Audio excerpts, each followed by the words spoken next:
might be mended, perhaps. Good morning, anyway. Good morning. Deputy Mayor Sophie Linden, Deputy Commissioner Sir Steve Howes. First of all, members of the public, and I am echoing, but there's not much I can do about it unless somebody else can.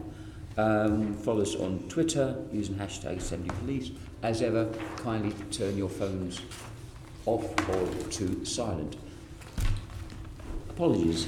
Thank you, Chairman. Apologies have been received from Assembly Member Dismore, for whom Assembly Member Arnold is substituting today, and also Assembly Member Arbour will be late today.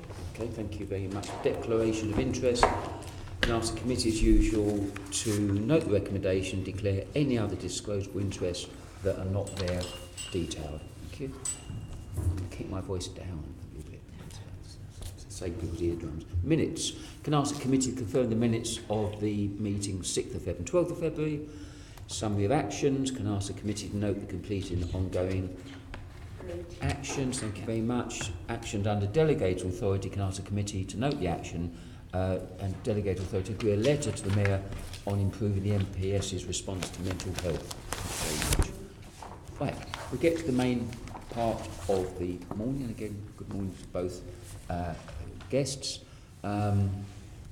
So I will start off the meeting first of all, Sir Steve, if I may, and welcoming you to give a brief statement to update us on the 3 packages that were discovered yesterday, Sir Steve. Thank you, Chair. Thanks for the opportunity to do that. So members will be aware from the media, I'm sure, but just to recap. We've launched an investigation. It's the Counter-Terrorism Command that has taken the lead in the investigation following the receipt of 3 suspicious packages at buildings in London yesterday. We're treating it as a linked series, so I guess I need to say that, probably fairly obvious. All 3 we believe are linked in some shape or form. The good news is that nobody was injured as a result of these packages. So about 5 to 10 in the morning, we received a report of a suspicious package at the Compass Centre, Nelson Road, Hounslow. The package was opened by staff at the building and it caused the device to initiate, which was a burning effect. And I don't really want to say much more about it than that. No one was injured, as I say. The building was evacuated as a precaution. Specialist officers attended and the device was made safe. The building is not based it's not at Heathrow Airport, so flights weren't affected by the incident. Around about an hour later, the British Transport Police were called to reports of a suspicious package in the post room at Waterloo railway station. The package was not opened. Special officers attended again and the device was made safe, and as I say, no one was injured. Train services were not affected by this. And then finally, at about 10 past midday, officers were called to City Aviation House at the Royal Docks at Newham, which is on the City Airport site. Again, suspicious package. Staff were evacuated. The package was not opened and no one was injured. So I think what is good news is that people recognise that these were suspicious packages. It's very early days in the investigation, and we've issued advice to transport hubs across London to be more vigilant than they normally are for suspicious packages and to report any suspicion they have to the police. We haven't made any arrests yet, and inquiries are at a fairly early stage. We are liaising with, I think it's in the public arena, we're liaising with police services in Ireland, both PSNI and Garda Síochána, in relation to this. Thank you, Sir Steve. We'll obviously follow that as it progresses, and I appreciate that update. Okay, I'll start the questions as per the schedule. First of all, the first question, of course, is the most important issue facing London today in the context of we've reached, I believe, 20 homicides and losing a young lady a couple of nights ago in Ilford. A timely meeting today, Sir Steve, because there's also another timely meeting going on somewhere down the road where the Home Secretary is meeting a range of police chiefs, including your boss, Cressida, so I understand. So, Steve, what do you want out of that meeting? I think we want a platform for my boss and other senior police officers from around, I think it's just England and Wales, I'm not entirely sure, to put in front of the Home Secretary what we're already doing in relation to violence and knife crime and homicide, but also to ask for additional assistance. Some of that will be monetary assistance. Some of it will be to look at many of the support services that we rely on so heavily, and our partners, so mental health, youth outreach workers, social services, diversion schemes. I think there's an appreciation that as a result of, to go back to 2008 and the financial meltdown, as a result of reduction in public budgets, we've seen a drawing down and drawing back of all these services, and that has, we believe, impacted in the situation that we're seeing today. I think Cressida was very, very clear. We are taking firm action on this, so you will be well aware from these previous meetings the number of stop and searches has increased month on month. We're back to about 18,000 a month. Which is significantly higher than it's been in the past. We are, as a result of the recent upsurge in violence, we are putting more officers on the street, and they're staying on the streets longer. They're working overtime. They're cancelling rest days for officers. You'll know, I think, that we have already transferred temporarily over 100 officers from our roads policing into violent crime task force. That has now been extended for a further 6 months into the end of September. Cressida, I think, was faced with a difficult picture because actually, I think for the first time the media and politicians have realised this is not just solely a London issue. It's actually, when you look at other cities, and Chris is right to say now is not the time really for statistics with the tragedies that we've faced, but nonetheless it is worth reflecting. If you look at some of the rates elsewhere in other cities in London, actually their crisis is probably, if not on a par, possibly even worse than ours. Hence the Home Secretary meeting a number of police chiefs today, not just from London. But again, we are having and we are seeing some success, and I wouldn't report it to you otherwise if I didn't think it was the case. So we are seeing knife injuries of under 25s down 15% on a 12-month rolling picture. We think that's a significant picture. It's true also that I've been saying that for the last 3 meetings. It's down 15%, and it is sticky. It's not continuing to decrease, which is concerning for us. We are seeing other reductions, which we take as a positive sign, but it's a positive sign from a bad place, and there's a lot more that we need to do, and we need to do it with our partners and most of all with the community. I was very interested in Trevor Phillips's comments yesterday around stop and search. He re-emphasised what I think we all, what I know and believe in strongly, which is stop and search is effective as a tactic. It's not the only tactic, but it's effective as a tactic, but only if it's done with the consent of the community and the understanding of the community. So it has to be done fairly and it has to be done with respect, and that's what we insist upon. In other ways, we are investigating, we are making arrests in relation to the homicides that have taken place, and we will continue to investigate those. Our detection rate for homicide is extremely high. It's in the 90s, 90 plus at the moment. And I'm confident that we'll continue to produce those sort of results and bring people to justice. Unfortunately, that's too late for the families and for the victims. Yeah, thank you on that last comment, because we had an exchange earlier about homicide sanctuary detection of 90%, but that's a kind of expectation, because a phrase that we've had in the past is that the Met and others are very good at catching those people after that tragic event, but it's preventing it in the first place. Absolutely. Thank you for your comments around the Road Transport Command. That's answered one of my later questions, that you're extending that command until end of September, but there will be further questions about sustainability as the year progresses. Of course. No doubt about that. I'll be slightly mischievous. Your comment around more officers, so there's been a debate in the last couple of days with Cressida, has been asked directly whether there's a correlation between numbers of officers and levels of homicides and knife crime.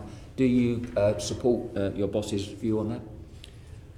100%. Okay, thank you very much. Stop and search. I want to ask a couple of questions about that. You said stop and search is at I think you said all-time high. I'd contend that it probably isn't. I don't think You I may did not have say said all-time all-time, high. very high. You said it was high. No, I don't mean that in a way to provoke any other colleague, but you said the stop and search figures were high. They've been going up, and in comparison to recent months and years, they are at the highest level per month. That's what you said. Fair comment. Not all time though. Okay, let's draw back a bit. 2008, when we had Blunt 2, lamented or not lamented, those figures of stop and search were considerably higher than they are now. Yeah. Right, just for the record, because you did mention 2008 somewhere within your thoughts, and this was under a different regime and a different way of looking at things. But there was a much higher number of arrest rates and knives off the street under that even higher level of stop and search. Yeah. What would you say in the context of your earlier comment then? Well, what I would say is that we are, I think we're approaching it in the right way under Cress's leadership and with people like Dave Musker involved in it.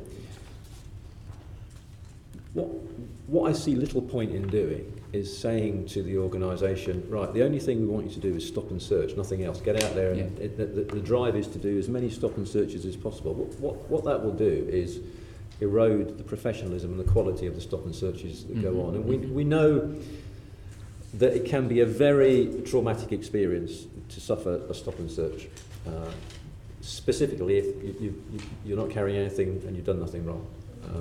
Very traumatic. We understand that. We train that into the officers, and they understand it. They have their body-worn video on in about 90% of stop and searches. And I've spoken to you before about the number of complaints for stop and search decreasing dramatically. What we want is stop and search done professionally and properly, intelligence-led, targeted in the right places, in the right times, against the people we have reasonable suspicion are breaking the law. And I think that's what we're getting. I believe the numbers will continue to increase as the organisation relearns the advantage of stop and search, the benefit it brings, and more officers will use the tactic, but we want them using it in the right way. Okay. We won't, I think, see a return to the huge levels of stop and search we've had in the past. Right. We won't be chasing targets in relation to that. What we will be doing is looking at doing the right number to try and effect the problem. And of course, you have the body-worn videos now. Yes, we didn't have those before. No. So I think that's an improvement.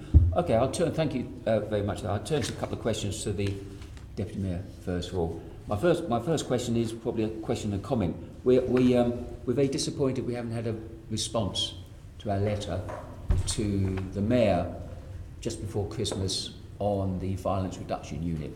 I think last time you sat in front of us you said you just signed off a draft, and that was weeks ago. And we feel that and some other things are showing, I will use the D word, slightly disrespectful of the committee. When are we going to see this letter?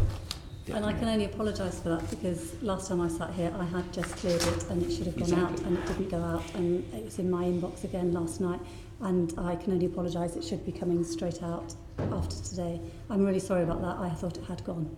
So I will see that in the next couple of days. It's not a sign of disrespect. I think there's been just administrative errors, I'd say. So I'm sorry about that. Okay. It really isn't a sign of disrespect because actually as I said last time, it was there. So. Well, if you could just note that we are uncomfortable with that, and I look forward to seeing that in a couple of days, and then we can reflect upon it.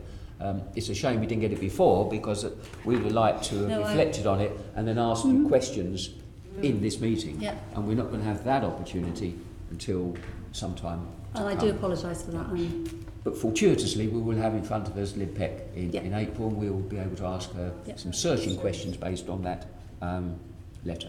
Okay, that's good. Now, then back to you, Deputy Mayor. The knife crime executive and the knife crime strategy. We've heard reference to that, but what is it actually doing? Because we're having trouble working out what's actually happening with that group and with the strategy. There's a knife crime exec. Could you tell us a bit more about it? Because we wanted to get some information about the progress, and we couldn't find much about it. What are you doing? So, as you know, we published the knife crime strategy and the violence reduction unit, and everything we're doing now is building on that in terms of public health approach, enforcement, prevention and early intervention. The Knife Crime Executive Board was one that I pulled together quite a few months ago because of the level of violence that we were seeing in London and the need for as Bernard Hogan-Hell said the other day, a grip being, getting a grip on the issue. That I chair the Knife Crime Executive Board. Around the table are all the partners, the Metropolitan Police, local London councils, probation, NHS, and whether both the probation are there. And the reason for that is, one, to make sure that we were picking up the issues that were causing any problems around supporting the Metropolitan Police and enforcement, to make sure that they were clear-eyed, we knew what was happening, and to make sure that we could track that, and two, to drive some of the delivery of the knife crime strategy. And that is what we have been doing, and we have been doing it fairly, quite successfully in terms of providing that leadership and drive across all the partners. That's what the Knife Crime Executive Board is about. Can I just quickly say, it's the type of thing I think the Prime Minister should be doing nationally. And at the meeting today, I would hope, what I would like out of the Home Secretary's meeting with Chief Constables is that they meet regularly as a COBRA type meeting with the Prime Minister chairing it to get a grip of this issue nationally. I think it's agreed, and we presume to speak on behalf of Londoners, is that we think the Mayor and the government should all get a grip on this subject. So two parties are represented today, and the government should equally be held to account and also get a grip. But our job, obviously, is to hold yourself and the Mayor to account, and by extension, Sir Steve. But you see, the Knife Crime Executive Board and chairing that is absolutely all partners. How often do you meet? We were meeting fortnightly, and we're now meeting monthly. So you're meeting less now than you were before? Because of the transition into the violence reduction unit and the work around the violence reduction unit. Right. So we'll take a decision soon as to how, what the best way forward is through the Knife Crime Executive Board, with LIB starting, because that absolutely is the partners also coming together, and we don't want to duplicate. Published? Do you have published minutes? No, we haven't been published in the minutes. I can very easily let you have a note on what we have been doing and the issues that we have driven through. We'd quite like to understand what is actually being achieved and driven by that group, because we don't hear much about it, and clearly we're not delivering a safe London, so we want to understand it a bit better. So in terms of two issues that I can tell you now that we've driven through, one is around working with the NHS around looking at ensuring that we have youth workers in custody, because they had a youth worker in custody over through the course of the Notting Hill Carnival, which was proved to be very successful. So the NHS, because they are around the table, and we have been, as a partnership working together on that, we are ensuring that very soon that in custody suites, alongside Divert and Liaison Diversion, there will be youth workers working with young people at that moment where it can be most effective. The second thing is that working with the CRC and the MPS, National Probation Service, as well as the Metropolitan Police and London Councils, we have instigated the community rehabilitation order, which is a order that can be used as part of community sentencing for knife crime offences and other offences, and that has been driven through the Knife Crime Executive Board. Thank you, Chair. Two questions, and I'll make a bit later on. First question is to you, Deputy Commissioner. Some of the headline news has been about the possibility of the Army being called in. Now, I've got the exact words of the Commissioner. It was the former Defence Secretary who suggested the Army could be brought in, and the Commissioner did not rule out the possibility, and she talked about the Army possibly carrying out, quote, other supplementary functions. What could these other functions be?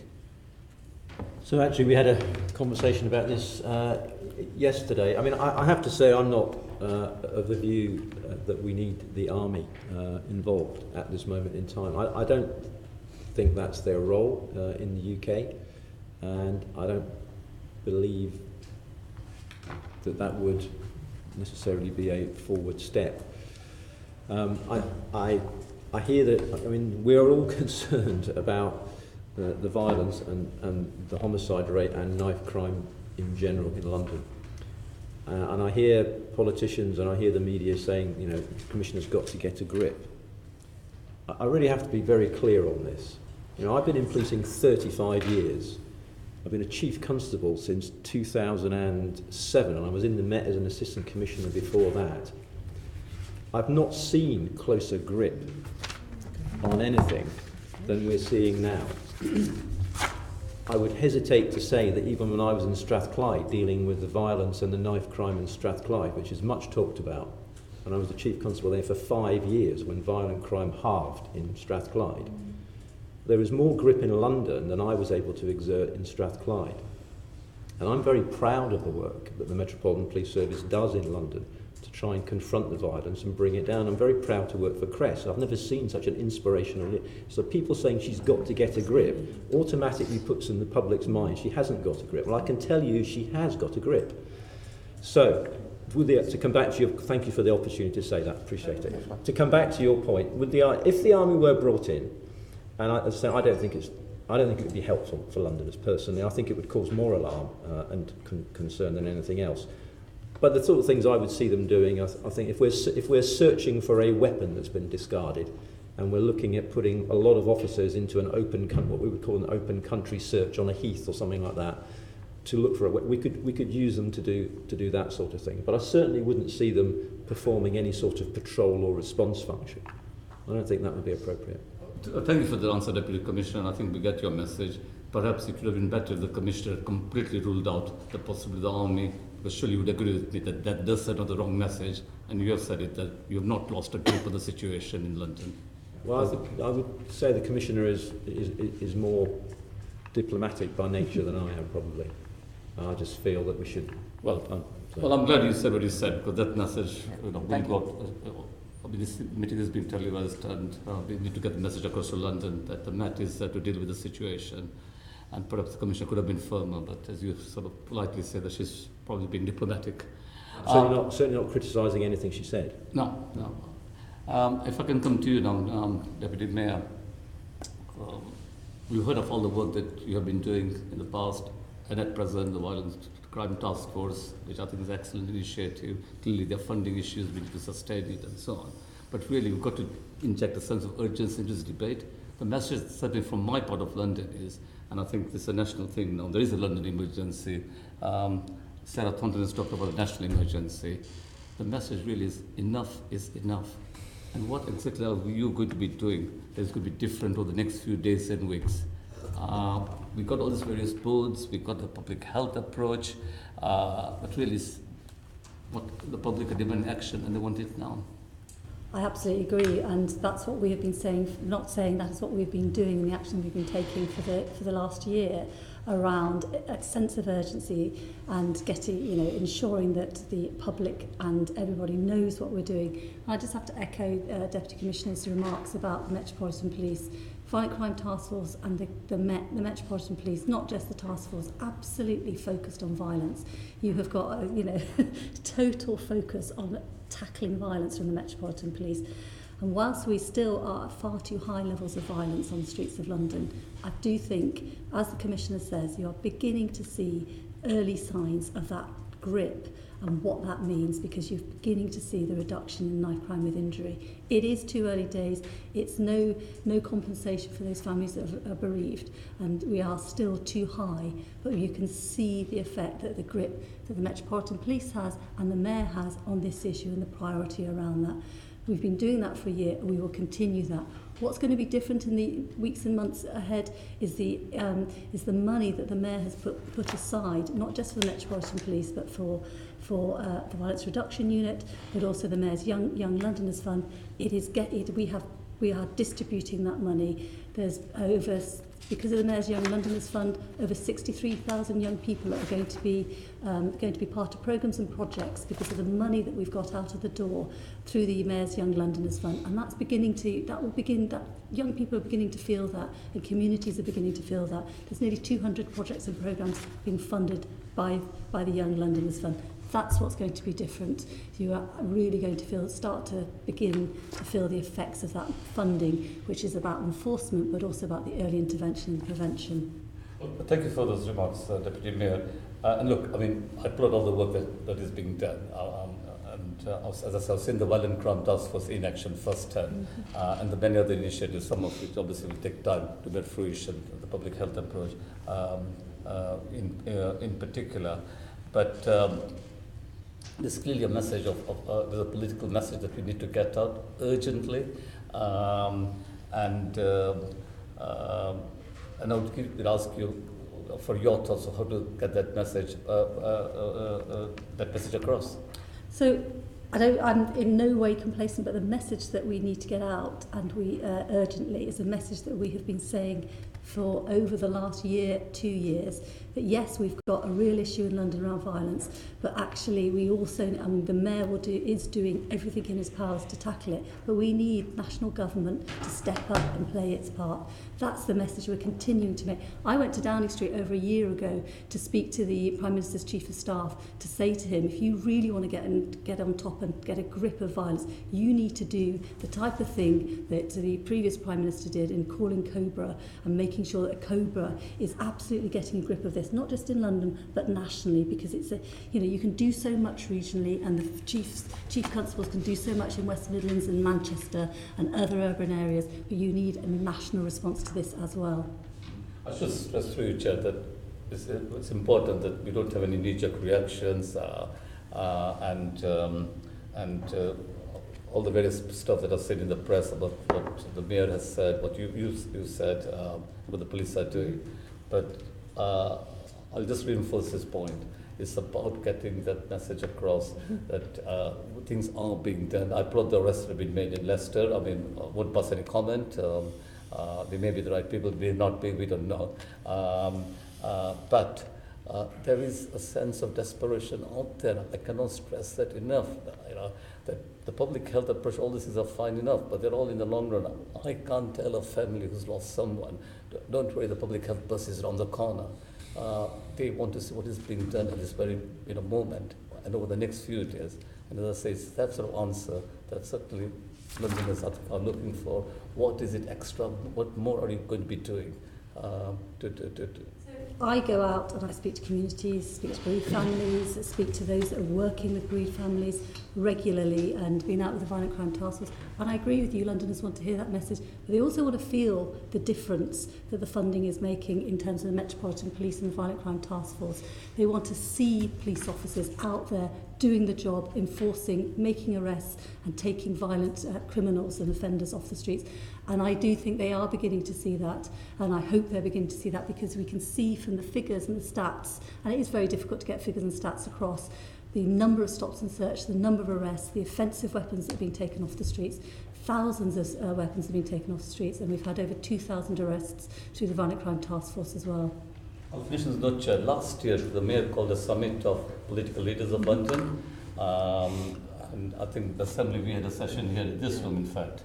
And the government's called, I'm not a quote, about stakeholders nationally being involved. Would you consider something similar across the 32 London boroughs, bringing stakeholders together, each of the boroughs, setting the boroughs where this is a problem, of getting a coordinated approach? I mean, what will you see of us as Assembly members? So the summit last year was bringing together stakeholders, the political leadership. And the families, particular families that are affected by that. I want to say, sorry, they should be ambassadors. No one can speak more eloquently about the effects of life crime than people who have lost loved ones. Mm-hmm. So the summits that we've had and the large meetings we've had have kick-started a process. It's not that we do the summits and nothing happens in between, and the knife crime strategy also kick-started that process.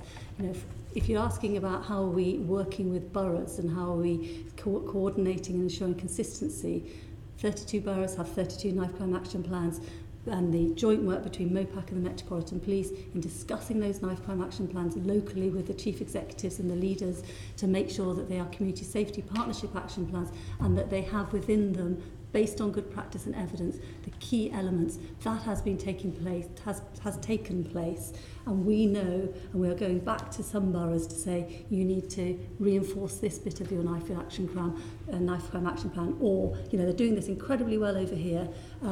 You should be doing, learn from their good practice, and that's absolutely what the Violence Reduction Unit is about. It is about making sure that we have the capacity, the evidence, and the drive and the buy-in from partnerships to really push that forward. Sure.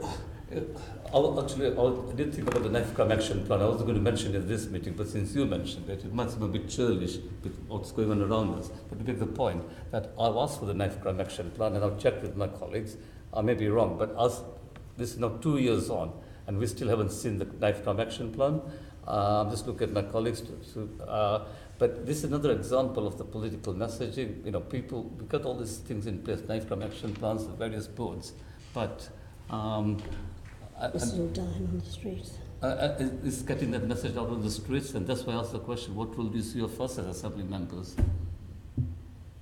I've raised this before about knife crime action plan at committee meeting. Knife crime action plans, I mean, I think we need to we need to find a way of communicating what's in the knife crime action plans appropriately. They are working documents that they are working documents that with a number of actions in them. I can go back and see, I'm sorry that you've not had anything around the knife crime action plans, go back and make sure that we can brief you or that you understand or what we can be communicated from them. I think you're going to write to us on the knife crime exec. You're going to give us an update on the work that's going and we'll on. do as part of that. And we can link that into that if you could, because we need to, we as a committee, we just want to understand. Yeah. We want to be advocates. We Yeah. want to be critics, but we want to be advocates for the good things, if indeed they're going on. And if we don't know about it, then we can't be those advocates. Right, Phyllis, Caroline. Yeah, just on that, if we're not satisfied, we of course do have the power to summons these documents. Indeed. We might want to consider that. My question actually is, you talked about the Road Transport Command being extended to September, but I'd had an email Friday, I think it was, from a borough commander saying that you're putting a load of extra resources out on the streets at the weekend. You talked about officers working more overtime, cancelling rest days. How sustainable is this if you're going to have to increase patrols considerably, and particularly at weekends, evenings and so on? How long can you go on doing that for? So it's a large organisation. We do have a great deal of resilience, but equally, and I know that's where your question's coming from, people are under a great deal of pressure as well. We watch very carefully what our absence levels are. I spoke last night with the Secretary of the Federation in terms of our response to this, that was a mutually supportive conversation, really. Back to my mantra, really. It's really about, so go back to the Knife Crime Action Plan. It's a partnership plan that every borough should have, and it's not just about police enforcement. And the solution to this is not just about police enforcement. Yes, we can put more officers on the street, and we will, and we can increase stop and search, and we can make sure that we're detecting as many homicides as we possibly can, but we won't deal with the origins of the problem as easily as other agencies can do. So we can keep it up for a fair period of time, and we've been working very hard at violence already. We've stepped it up even more, and the boroughs have been asked, BCUs have all been asked to produce a step-up plan. What more would you be doing, particularly over last weekend, and we'll be continuing that for the next few weeks. It's high tempo, and I think you're right to suggest that other things start to become secondary and fall by the wayside. That's the nature of prioritisation. We're prioritising violent crime, and we're doing even more. It's become even more focused in the last couple of weeks as a result of what's been happening on the streets. So the answer is that's what the leadership of the Met is looking at. We look at that with people within, so Dave Musker within Frontline Policing, Graham McNulty, who's been leading a lot of the media stuff on it, but we also talk regularly to the BCU commands about what's the pressure feel like, what can we do, where can we move officers from. So we've had to move extra officers into our homicide teams over the last couple of weeks to deal with that, because they're feeling a pressure, and we need to keep the investigations professional and swift. And I think we're seeing that they are. They're getting results. So it is a case of moving resource around, and the RTPC officers into the Violent Crime Task Force is probably the highest profile example of that. But there's a lot of other teaming and ladlings going on around the organisation at this moment in time, and it's right that is the case. It's not. I don't think that's a bad sign. I think it's a good thing to be doing. It's showing focus and grit. It's also showing that we are flexible around it, but we do constantly review it. So we did look at what were the implications of keeping the RPTC officers in Violent Crime Task Force for another 6 months. We looked at that, and I spoke to the BCU commander for roads policing personally about it, and he produced me his thoughts on it, and we believe it is sustainable for a while longer. And we think it's the priority, so we need to do. We know it's the priority, so we need to do something about it. Thank you. Susan. A question with you, Deputy Mayor. The Commissioner has said that you need more officers. We've just heard the Deputy Commissioner say you need more officers. Do you think we need more police officers? Absolutely, we need more police officers, yes. And that's why the Mayor has switched business rates and has really invested in the Metropolitan Police to ensure that we can get and recruit more police officers. But as you know, over 70% of the Metropolitan Police's funding is from police grant. It's a national government issue. That grant needs to be increased so that we can really recruit the police officers that we need, and that, he can't get away from the fact that police officer numbers have fallen. Deputy Commissioner talks about the prioritisation and the team and labelling and the switching, the flexibility of the Met. That's really, really good. However, I do worry, and Caroline's question is a good question, around the stretch that officers are under, the pressure they're under, and how long you can keep that up if we don't have the officers that London needs. Yes, you see, I completely understand that, and I completely agree. And that is why we put forward a budget amendment so that we could provide an extra just under 1,400 police officers. Because I completely agree with all of that, but it was rejected. So will you ask the Mayor again, will he look at his budget, his extensive 18 billion plus budget, to see if he can put his hands in his pocket and supply more police officers? Because I absolutely agree. In London, we do need more police officers. Can I just answer that? In terms of the Mayor has invested millions of pounds through the budget into the Metropolitan Police. There's £94 million going into the police this year. He's putting extra police, he's diverted business rates. For the first time, he's diverted business rates into the Metropolitan Police. Previous administration, the previous Mayor, didn't even put up the precept, and that's why we are struggling now in terms of the number of police officers we've got because of the long-term recruitment that you need to do. If you want more police officers on the streets of London, you need to lobby your government and you need to lobby the Prime Minister to put the money into the budget. This is my point. If you're going to say that by putting the extra police officers that they need in over the last budget, and that will be enough police officers, then fine, and then we won't ever have to hear from any of you that you need more police officers. If you need additional police officers to the ones that are budgeted for, I suggest you look at our budget amendment, which would give the Metropolitan Police an extra 1,400 police, because I think that they need them. The Deputy Commissioner clearly Your thinks budget amendment was based on cutting services. For example, I know that one of the things... But let's go back. Cutting really important. You're the PR that you were trying to cut was, I think, one of the things was the Rough Sleeper campaign, which was about fundraising and getting rough sleepers off the streets of London. That is not PR. That is absolutely, those are crucial services for London. It also, your budget amendments also tried to cut money from the Mayor's office for the MOPAC, which is around services for violence against women and girls, victim services, services of young offenders, all the prevention and early intervention on previous occasions you argue for, you're now arguing to cut. We're talking about police officers, and we absolutely support more police officers. If I then ask the Deputy Commissioner, please. This is a brief one, but it was very interesting. You gave a really good speech yesterday at the conference, talking about facial recognition.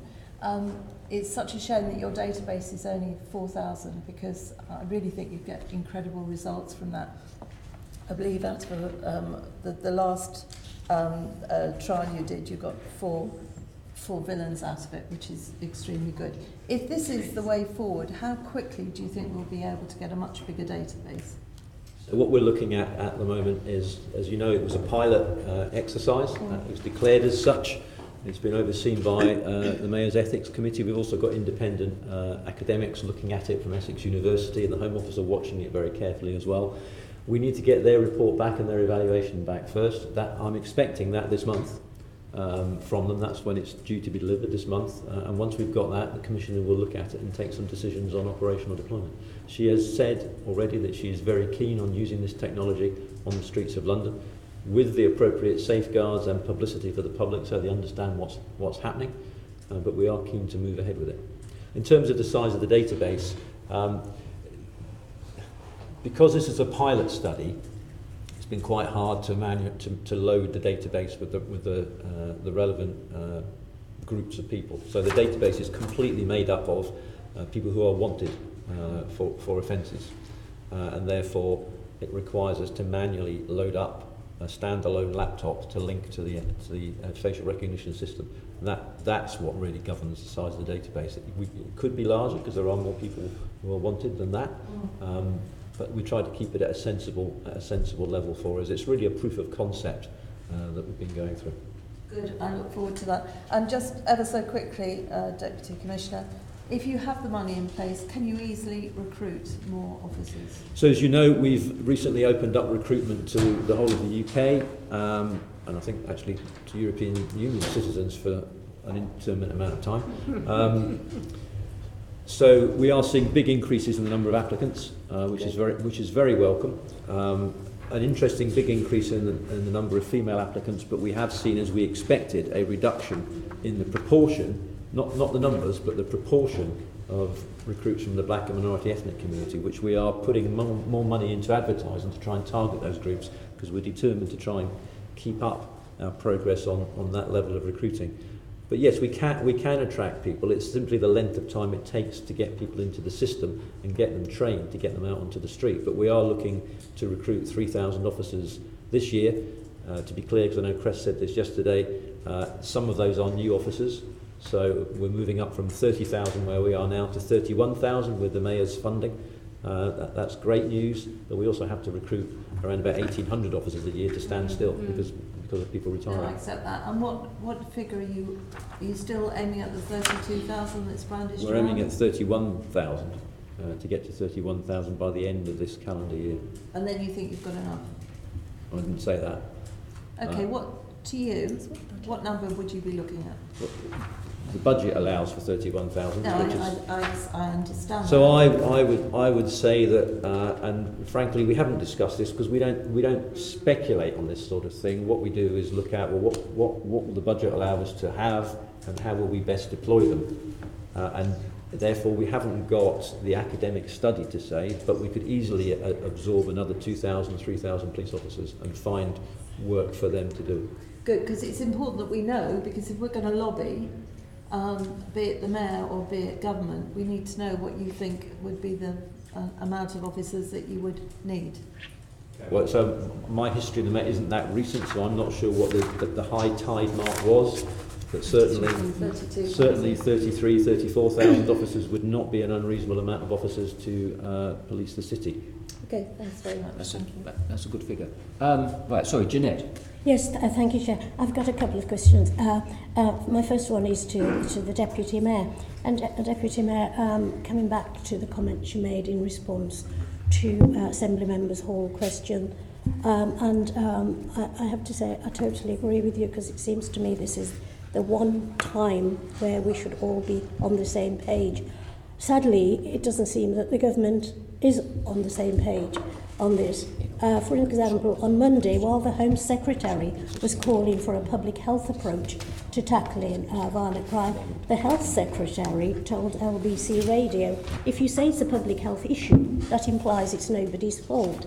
So while the Home Secretary was calling this a health issue, the Health Secretary was saying it was an issue for Home Office.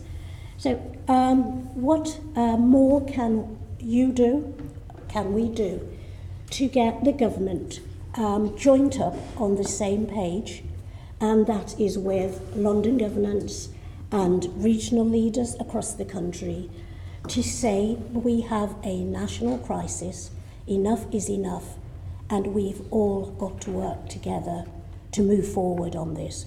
What more is there to do?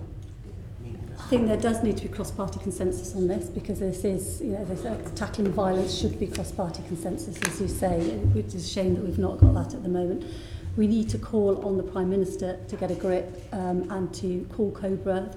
The Mayor has written to the Prime Minister today to ask for that. I think the example you give about the Health Secretary saying that on Monday and the Home Secretary, saying something different, shows you that there isn't a grip in government. There are different views, and it is very, very worrying. And we need to have cross-party consensus across London and nationally to ensure that we tackle violence, because it has got to the point, not just in London, but across the country, where it is, it is incredibly difficult, and we have the level of violence is just too high. And Deputy, can I add to the words that you reflected on following the death of the young lady who was a student, a girl guide, and who had made positive choices of her for her life, and she was tragically stabbed to death in what I understand is an unprovoked attack on this. Do you share with me the concern that this is a seminal moment, and what it means is that we as Londoners, we now understand that it could be our child, our grandchild, it's within our home, so that London now is not just about BAME young people. This young lady was not from a BAME community. We don't know who the perpetrator was, but we have reached a point now where every family is concerned about their young person. And if we've reached that point, are we too far away from the position where London could see a London-wide Section 60? And I have to say, you know, I am not a signed-up supporter of Section 66, but I can say here today, I believe that if that was introduced and it was targeted with the funding, that I would be prepared to sign up for that. Jodie's death of the weekend was just appalling. My two youngest children are 18 and 15, and you know, it is. I mean, nobody can really understand the grief that family's going through.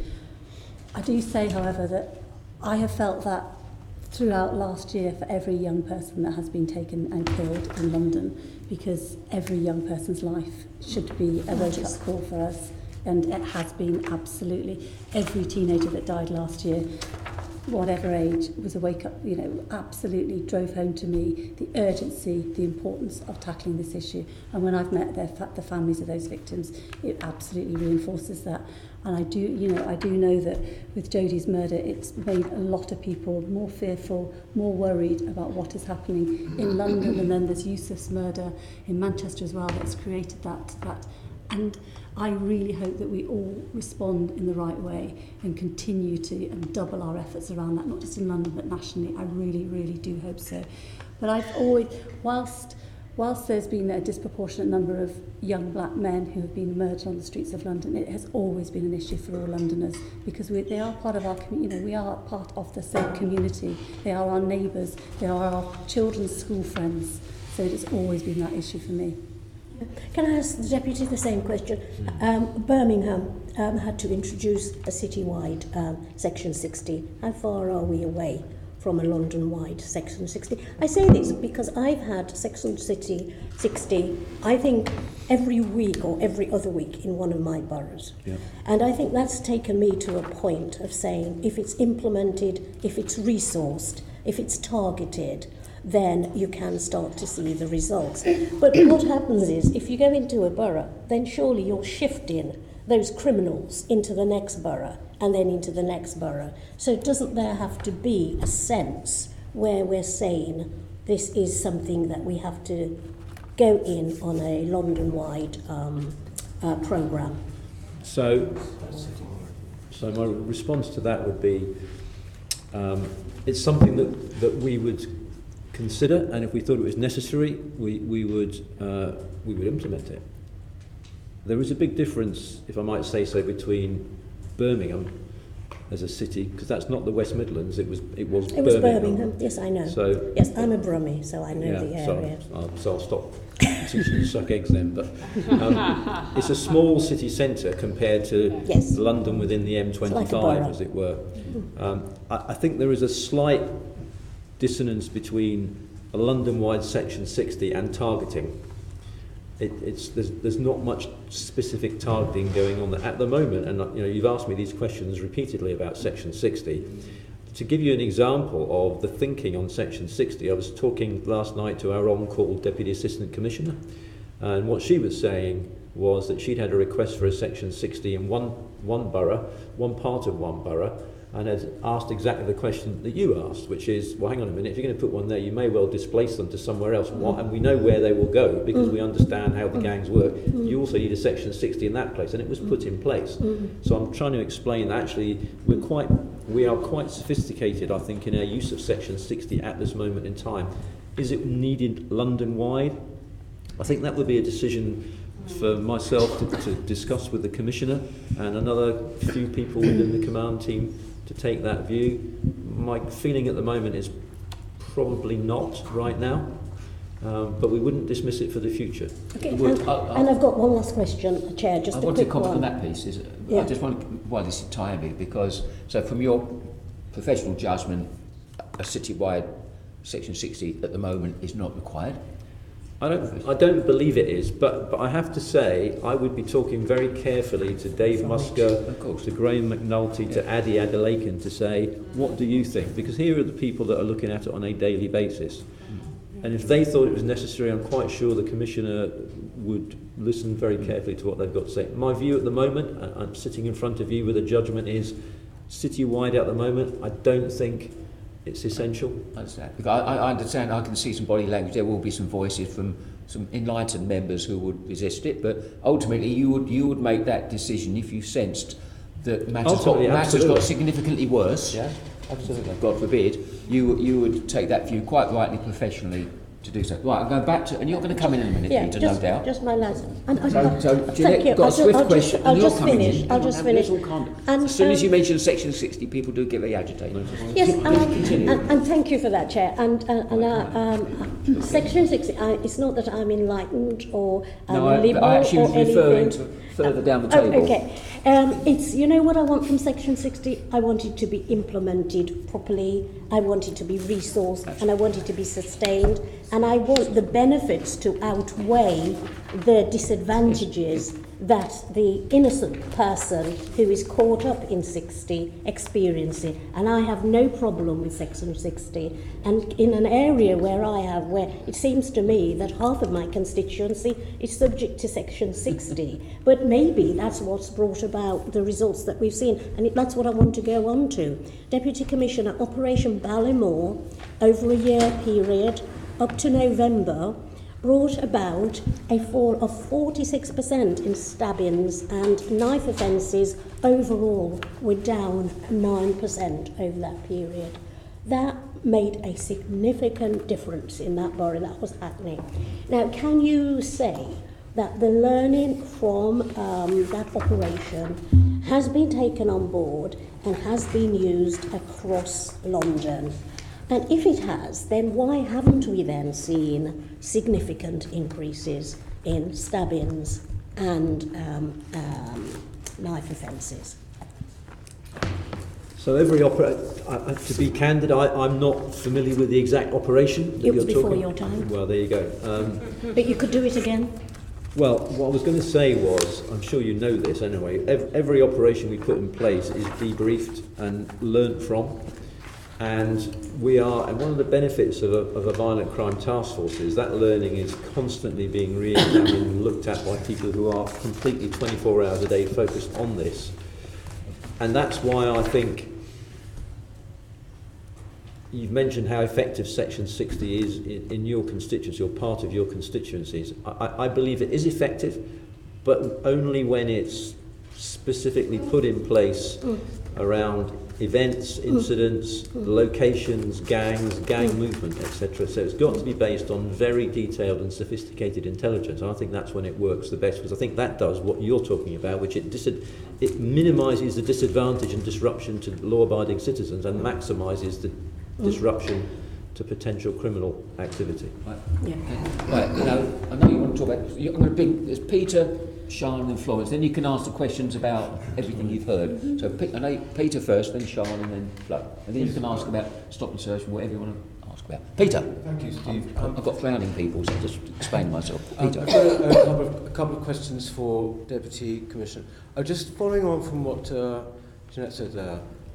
You said when it comes to a Section 60 citywide, that decision will be up to you and other people when it gets to the significantly worse. Now, how do you measure that? do you measure that in terms of how many deaths? How much worse has it got to get? Actually, that might be one factor, but the other factor in looking at city-wide would be what's the distribution? Is it happening everywhere, in every part of London, on a regular basis? But we just heard that if you do it in one borough, they will just simply possibly move over to the next borough. Well, So perhaps with, the best way is... with respect, that's not what I heard, and that's not my policing experience. That's what Jeanette just said. Gangs can, yes, but gangs will move in a pattern that we understand. They will move from one area they know to another. They're not likely to move to an area of London they don't know. They are very territorial. So that's why we use Section 60 the way we do. So that would be one factor you said. So what other factors would you be taking into consideration? Because obviously it's something that's crossed your mind, hasn't it? Well, certainly. I mean, again, we have... I mean, I do feel that we have to be very sensitive in talking about these figures and these murders. These are all individual tragedies, and I don't want to be painted as being heartless and quoting the figures to it, but we have to remember, so for example, if you look at the total homicide picture so far this year, 45% has been in the black African Caribbean community, that's how we're breaking it down. 45% has been in the white European community. So it's not... I think London is now getting the picture, and the media is getting the picture. This is all happening in black areas with black gangs knifing each other, and that is not factually true. So we've had a number of domestic abuse murders. We've had a child murder in the last, and I'm not referring to the tragic case in Grenfell. I'm talking to an infant being murdered. So there is no point in putting a Section 60 in this. If you get, therefore, a flash of a homicide in Sutton, for example, and it happens to be, and I am making this up scenario, in Sutton, and it is a murder by a woman who has just given birth, is suffering from postnatal depression, can't cope, and smothers her child out of what she is thinking is misplaced love because she doesn't think she can look after it, then there is little point in putting in place a Section 60 to deal with that. So we have to look at the individual homicides to say, would this be assisted by stop and search and a broadening of stop and search into Section 60 where we don't need reasonable suspicion to stop someone? Okay, so, sorry, I don't mean to be laboured about this, but given, therefore, what you've just said in the various instances you've used, it's almost certain that there will never be a citywide Section 60, because there'll always be a very good example or reason as to why not. Can I just say that that's not what I just said as far as I'm concerned. Well, okay, it seems like continue. Go on. Second question. What I said. Can I ask you to comment, Deputy Commissioner, on Sir Bernard Hogan Howe's idea that there should be a knife crime czar? What do you think of that? My personal opinion is that more oversight, more intelligent contribution control is always welcome. I think the question and the balance is, would that bring it? Or would it simply confuse the scenario at the moment? What I see is, speaking frankly, a Home Secretary that summons Chief Constables and the Commissioner today to a meeting. You're holding me to account for what we're doing. I'm sure similar things are happening in most urban centres around England and Wales at this moment in time. I think Sarah Thornton today has asked for a COBRA to be convened regularly to look at this. We've just heard the Deputy Mayor supporting that idea. I'm not entirely clear what a knife crime czar would add. Should it be a knife crime czar or should it be a homicide czar? Again, the question is it a nationwide? What's your instinct and what's your My feeling? instinct, personally, seeing as you're asking, is I'm not sure what it would add. I'm not sure what that would add. My view is the grip is there, and I don't know what a individual sitting outside the existing structures would actually add to that.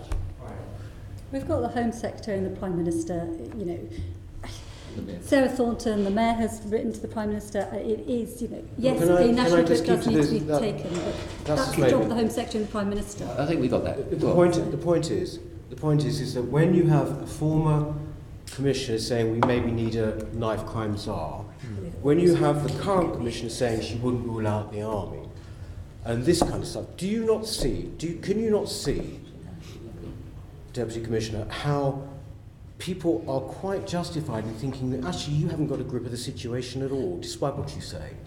That in fact, if you have to create some kind of sinecure position outside, or indeed if you're talking about bringing the army, what it really means is that there is actually no leadership there where it should be coming from the police, surely. Sorry, I'm not the one that's saying we should create a sinecure position. I thought you were. No, these people, you have a former commissioner saying maybe we should have a knife crime czar. You have had your boss saying that maybe we should have the army, or she wouldn't rule it out. The impression it gives is one of instability and lack of leadership. Can you not see that? No, I don't see that. I don't accept that premise at all. You don't feel that for people in London? Not for 1 second. And I thought I was quite passionate in my explanation of where the grip lies and the commitment from the senior position of the Met all the way through the Met on violent crime. And I don't see... I think the public are rightly concerned about levels of violence. We're all concerned about levels of violence. I don't believe that they think the Metropolitan Police is sitting back ignoring it. I think that's responded to that point. Have you got any more points, Peter? It's quite clear. That's right. I mean, those who've been around a long time, previous commissioners often do go out there lobbing the odd verbal hand grenade. And I get your point. I'm not diluting your point, Peter, and it's well made. I think the issue isn't about whether it should be a czar or not. The issue that Bernard was talking about was that we need a national grip on this issue, and I agree with that. But we have a Home Secretary and a Prime Minister that have all the powers at their fingertips, the funds at their fingertips. That's the national grip we need to have. A Cobra with the Prime Minister. It's a very fair question, and we had a response. Sorry, Sian.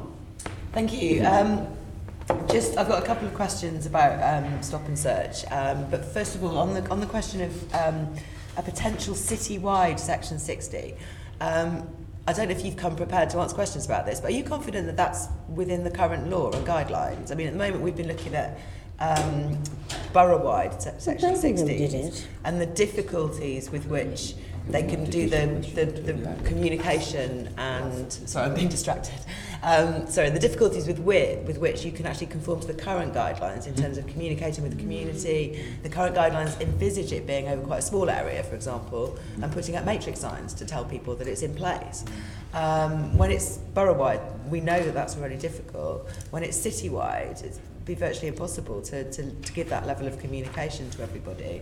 I've asked the mayor about this, and he's already gone to the point of saying, there's 1,800 councillors out there, however many there are, you can't possibly tell all of them that their areas are under Section 60. So are you confident that wouldn't actually be a change in the law? Have you got legal advice on whether you could have a citywide Section 60 without just changing the law? I haven't taken legal advice on whether we could do a citywide Section 60. My belief is we could. Quite simply by the Commissioner saying to each of the individual 12 BCU commanders, I want you to put Section 60 in place, call a meeting, we'd have a discussion about if it was justified. You'd have to justify in the case of each borough. We would. Yes, we would. And what we've been talking about is very extreme case. Might it be necessary? Might it be the right thing to do? If it became so, yes, I'm confident that it could be done. In terms of the communication, we would use media, we'd use social media, we would use public signs, we'd use council to tell people it's in place. But I'm being dragged down the line of tactically saying this is what it would look like, when at the moment I'm saying I don't think it's quite necessary. Yeah, no, it's just we have been asking also, the idea has been floated of changing the law anyway, right. To make it easier to stop and search without due cause, and that has been that we've asked about that, and I'm not sure if it was you or that was stamped on very quickly. It was exactly that was like, no, we're not going to do that. Yeah, no reasonable. No reason, that was absolutely ruled out. But if Section 60 was used citywide on a regular basis, that would have the same effect. So that is what we need to worry about. And when that was floated as a kite, I think there's a kite flying exercise to see what the public temperature was around that. That was absolutely stamped on and ruled out, and rightly ruled out. Yeah, thank you. Okay, so moving on to my original question, which is about how you target individuals. Because obviously declaring a Section 60 doesn't in itself do anything to fight knife crime. It doesn't do anything to detect criminals. I don't agree with that. But in order why would we do it if we didn't? No, but declaring it doesn't. What Wait, it no, needs sorry, to it be- does. It needs It does. Can I just even I know it's a tactical deployment to declare it, because it then sends that signal out. And anyway, you can explain far better than I. That's why we publicise it. So there's no point in doing a Section 60 if you don't publicise it. Absolutely. But the minute you do it and publicise it, it does have an effect. Absolutely. That's why we do it. Okay, but it's, I mean, then the reason you do it is in order to be able to extend stop and search and do more stop and searches without having to use the regular It's a control reasoning mechanism. and suspicion. It's a control mechanism on people who may carry knives. We tell them we're doing it to try and prevent them carrying knives, and we carry out stop and search, as you say, with the broader power not requiring reasonable suspicion, to reinforce the fact that we are doing stop and search, and we are putting the Section 60 in place. But there's no point in doing it if you don't publicise it, and I do think it has an effect. Okay, and we've been talking to people who've got experience of being stopped and searched, and looking at the effects it has on them. And we talked to some perfectly innocent young people who've been stopped and searched, A lot of them around, who were yeah. considering that they were not doing anything suspicious. And we were very surprised to hear that before they were stopped, and this was not under Section 60, so before they were stopped and searched, they were not spoken to about anything to determine whether or not they were suspicious. They weren't treated as potential witnesses to the crime that had taken place nearby. They were merely stopped and searched. And this is a concern I have, that the increased use of stop and search leads to a reduced rate of success from stop and search, and potentially more people out there who have been stopped and searched without being in any way guilty of anything. And so the question of how you target individuals is just the subject of my question. Now we've got that. Another thing that Sir Bernard Hogan said at the weekend in his article in the Times was he mentioned the need for better technology to identify people who are worth stop and searching. Now, I don't necessarily agree with that. We've had our discussions about the use of facial recognition already. One thing he mentioned was having behavioural science software. Now, this isn't anything, we've heard about facial recognition, we've talked quite a lot about the trials that have been going on. No one has mentioned to us anything to do with behavioural science software. So I wanted to ask if you know anything about this. Are some trials planned? And if any trials are being planned of behavioural science software that might be looking at the way people behave, what are their facial characteristics, will you be telling us about that in advance of carrying out the trials? Because obviously that has some implications as well. Okay. I don't feel in position to respond to your questions about innocent people being stopped and searched, because you're talking about specific examples. If you want to talk after the meeting or write to me, I can write back. That was just background, it wasn't questions, it was just we've heard people So when Bernard was talking about technology, I think one of the things he was talking about, and I acknowledged a bit about behavioural, but I think one of the things he was talking about is the government has been looking for a while, is there a way of detecting a knife or a blade in someone's pocket or under their clothing using technology, almost a broad scan approach where you walk past a device and it will beep or show up, and that would potentially give an officer reasonable suspicion that they were carrying a knife. I don't think that is advanced. We don't use it. The only thing we use are the knife arches, which you'll be aware of, which require someone to walk through the arch. This is a much broader idea. I think it's in sort of development research. It's certainly not, as far as I'm aware, being used in the Metropolitan Police Service or any police service as of, and I think it's a bit beyond where we currently are with technology. In terms of behavioural science, you sort of conflated that with facial recognition. There is no behavioural science involved in our facial recognition pilot. No, we've been observing it. No, okay, so that's purely based on cameras and comparison with photographs.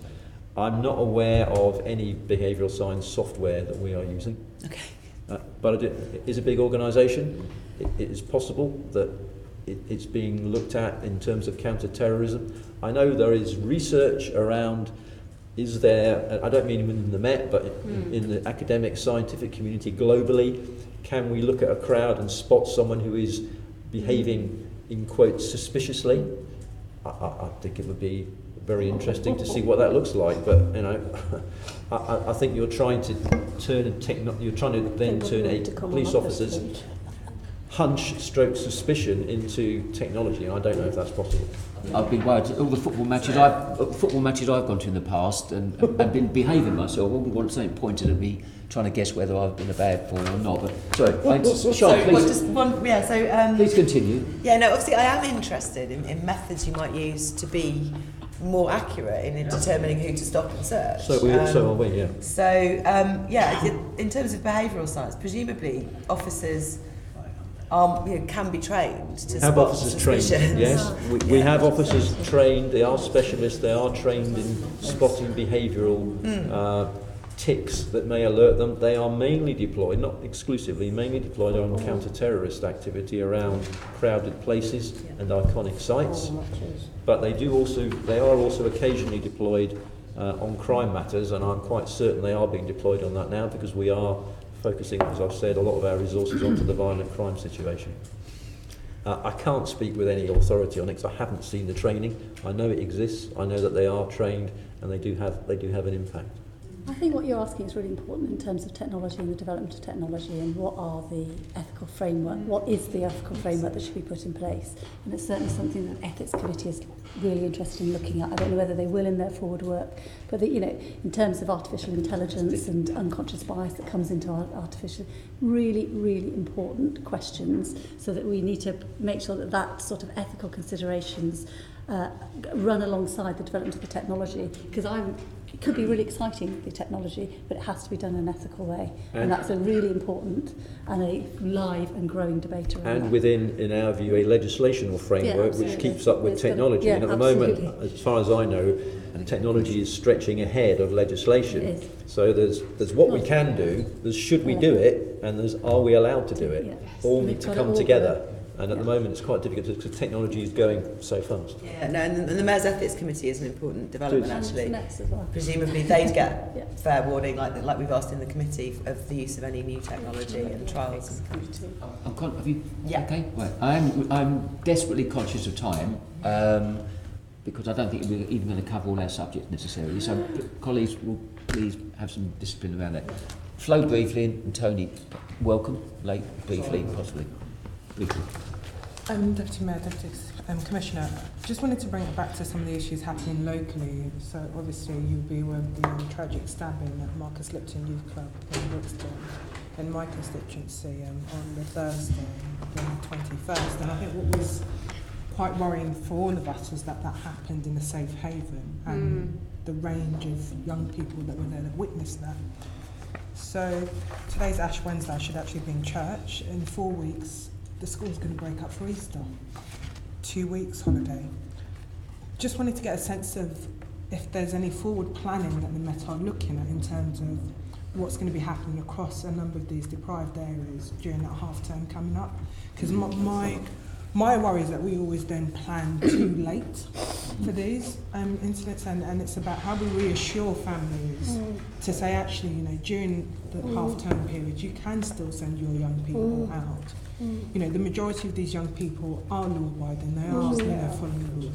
But when we have incidents spilling into youth clubs, schools, it is quite worrying for me. And just on that as well, just to thank Sophie and Mopat for the support they've given to the local community around Lambeth on following, the offer of additional ongoing trauma support, because it's really, really important that we remember the living victims, as one of the parents called it, who are having to deal with this as well. So you make a very good point, and thank you for the question. So Dave Musker, I'm using his name a lot, aren't I? But he's produced 5 bullet points that we want to discuss, and we have been discussing in the months previous simply a tabulation of our asks and our part of our broader tactics around moving forward. So what are the diversion activities that are being offered in the half-term break? That's really important. I mean, in general, frankly, what are the diversions? So part of it, and the Deputy Mayor's mentioned the Knife Crime Action Plan across all 32 boroughs, each borough developing its own multi-agency plan. One of the key strands of that is what are the diversion activities that go on? What are the youth activities that go on? How effective are they? If they're very effective, we want to do more of them? So one of our aims moving forward is to make sure that we've got a tabulation across London of what's going on where, and that councils can make that particularly clear to local communities so that they can take advantage of these opportunities. The other thing to say, of course, half term is we look on that within the Met Police as a particular hotspot for us, and we plan our duties and our responses and the amount of officers we have on duty accordingly. So we do look a long way ahead in those sort of things. That's good to hear. Deputy Mayor, we were at a meeting last year on the back of the stabbing and shooting of Raheem Barton, you remember, not far from here in Brandon Estate, and one of the issues was around we should get people to come forward in terms of reporting stuff to the police. Mm-hmm. This was mentioned in the dispatches programme by Bernard Hogan-Howe in terms of there needs to be that confidential, because I think the reality is a lot of people don't trust Crime Stoppers. They think it's linked to the police, even though we will repeat that time and time again. And there is almost a wall of silence in the police's work in trying to address and deal with some of the known offenders who continue to want to break the law, and they should feel the full force of the law. But how are we going to reassure people that we do need them to come forward? And is there anything being done to look at maybe reinforcing the message of a confidential nature of people to come out and speak when they know that something has happened and they know some of the people linked to that? I think you're absolutely right. This issue around confidentiality and anonymity and reporting is really vital, because there are many people who are worried if they do come forward about reprisals and problems for them if they come forward as witnesses. I know I hear a lot that Crime Stoppers is not a trusted brand. People are worried about the link. However, I think they are really trusted, and the calls that do come through can be really crucial in Crime Stoppers. We, through MOPAC, through ourselves, we now fund a regional manager for Crime Stoppers in London, because we absolutely recognise the need for anonymous reporting, and they have a campaign running for young people, different brand to Crime Stoppers, around anonymous reporting and calling. And I know in some of the recent murder cases, Crime Stoppers have stepped in and offered help, offered rewards very, very quickly, because we've got that regional manager post in place. So I think we should use the brand of Crime Stoppers and the young people's campaign around that, and really reinforce the messages around the anonymity that is there, because it is so important that people feel that they can come forward, give that crucial piece of evidence and report in. So it is something you really recognise and that we are investing in at the moment. As you know, it is completely anonymous. Yeah, absolutely. We all agree with you, but it's about getting that message out.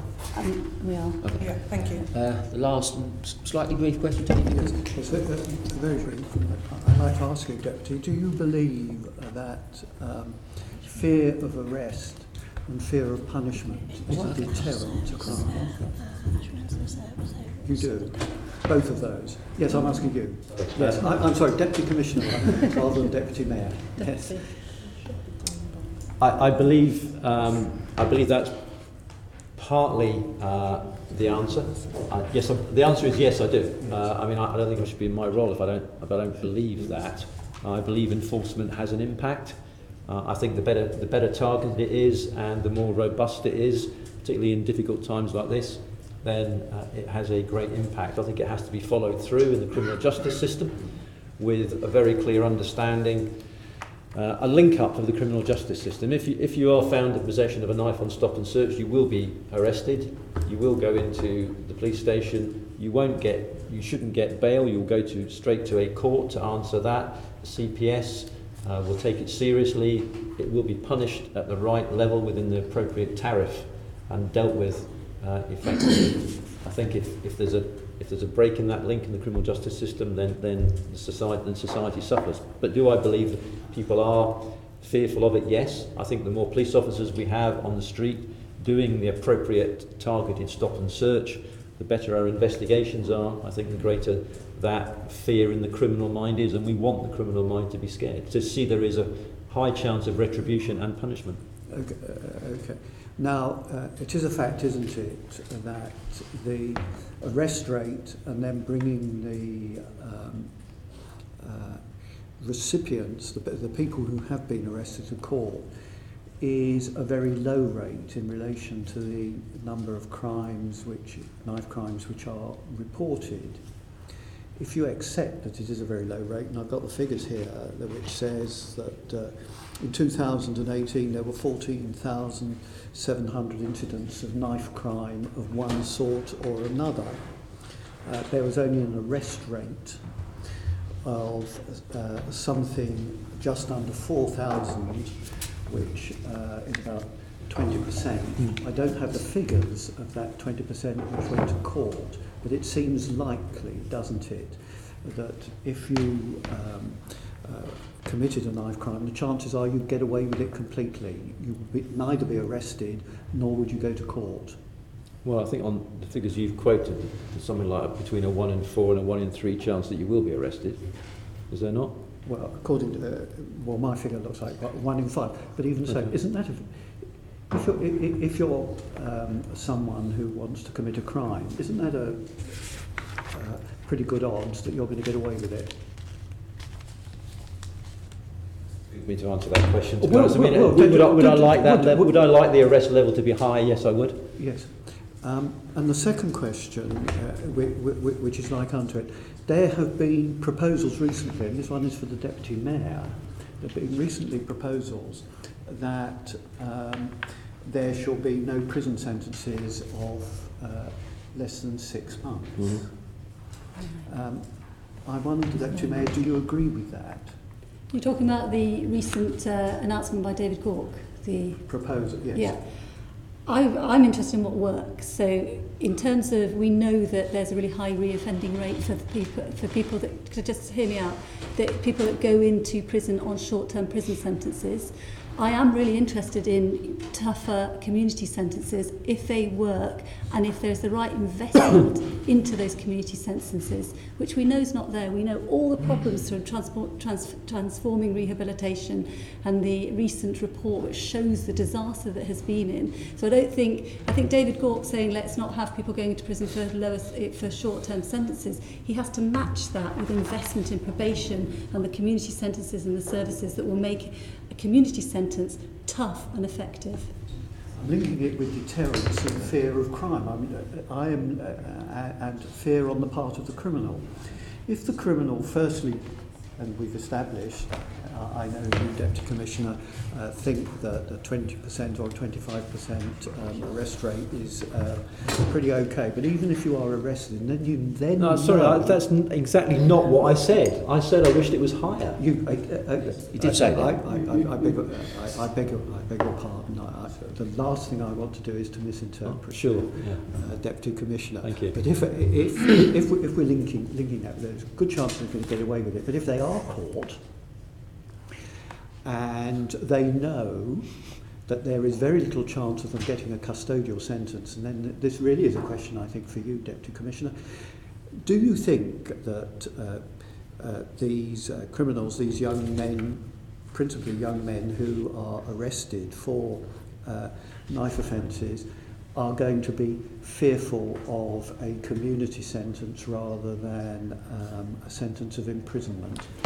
So you're using the broad term knife offences, which is a broad category. Yes, it's not a crime type per se, is it? So within knife crime, there is simple possession of a knife, yes, and there is using a knife. So it covers every kind of crime that a knife is used. So it could include homicide. So quite clearly, for homicide, where you use a knife to injure or kill somebody, the full force of the law and the criminal justice system, I think, would apply. And as I said already, our detection rate for homicide and indeed for serious wounding is far, far higher than the 20% that you're talking Indeed. about. I've got that figure, but the specific question I'm asking you about is, are people who are arrested and charged and go to court more likely to be in fear of a custodial sentence than a community sentence? I don't have a lot of background to base my view on, but my view would be they're probably more likely to be scared of a prison sentence than they are of a custodial sentence, than they are of a community.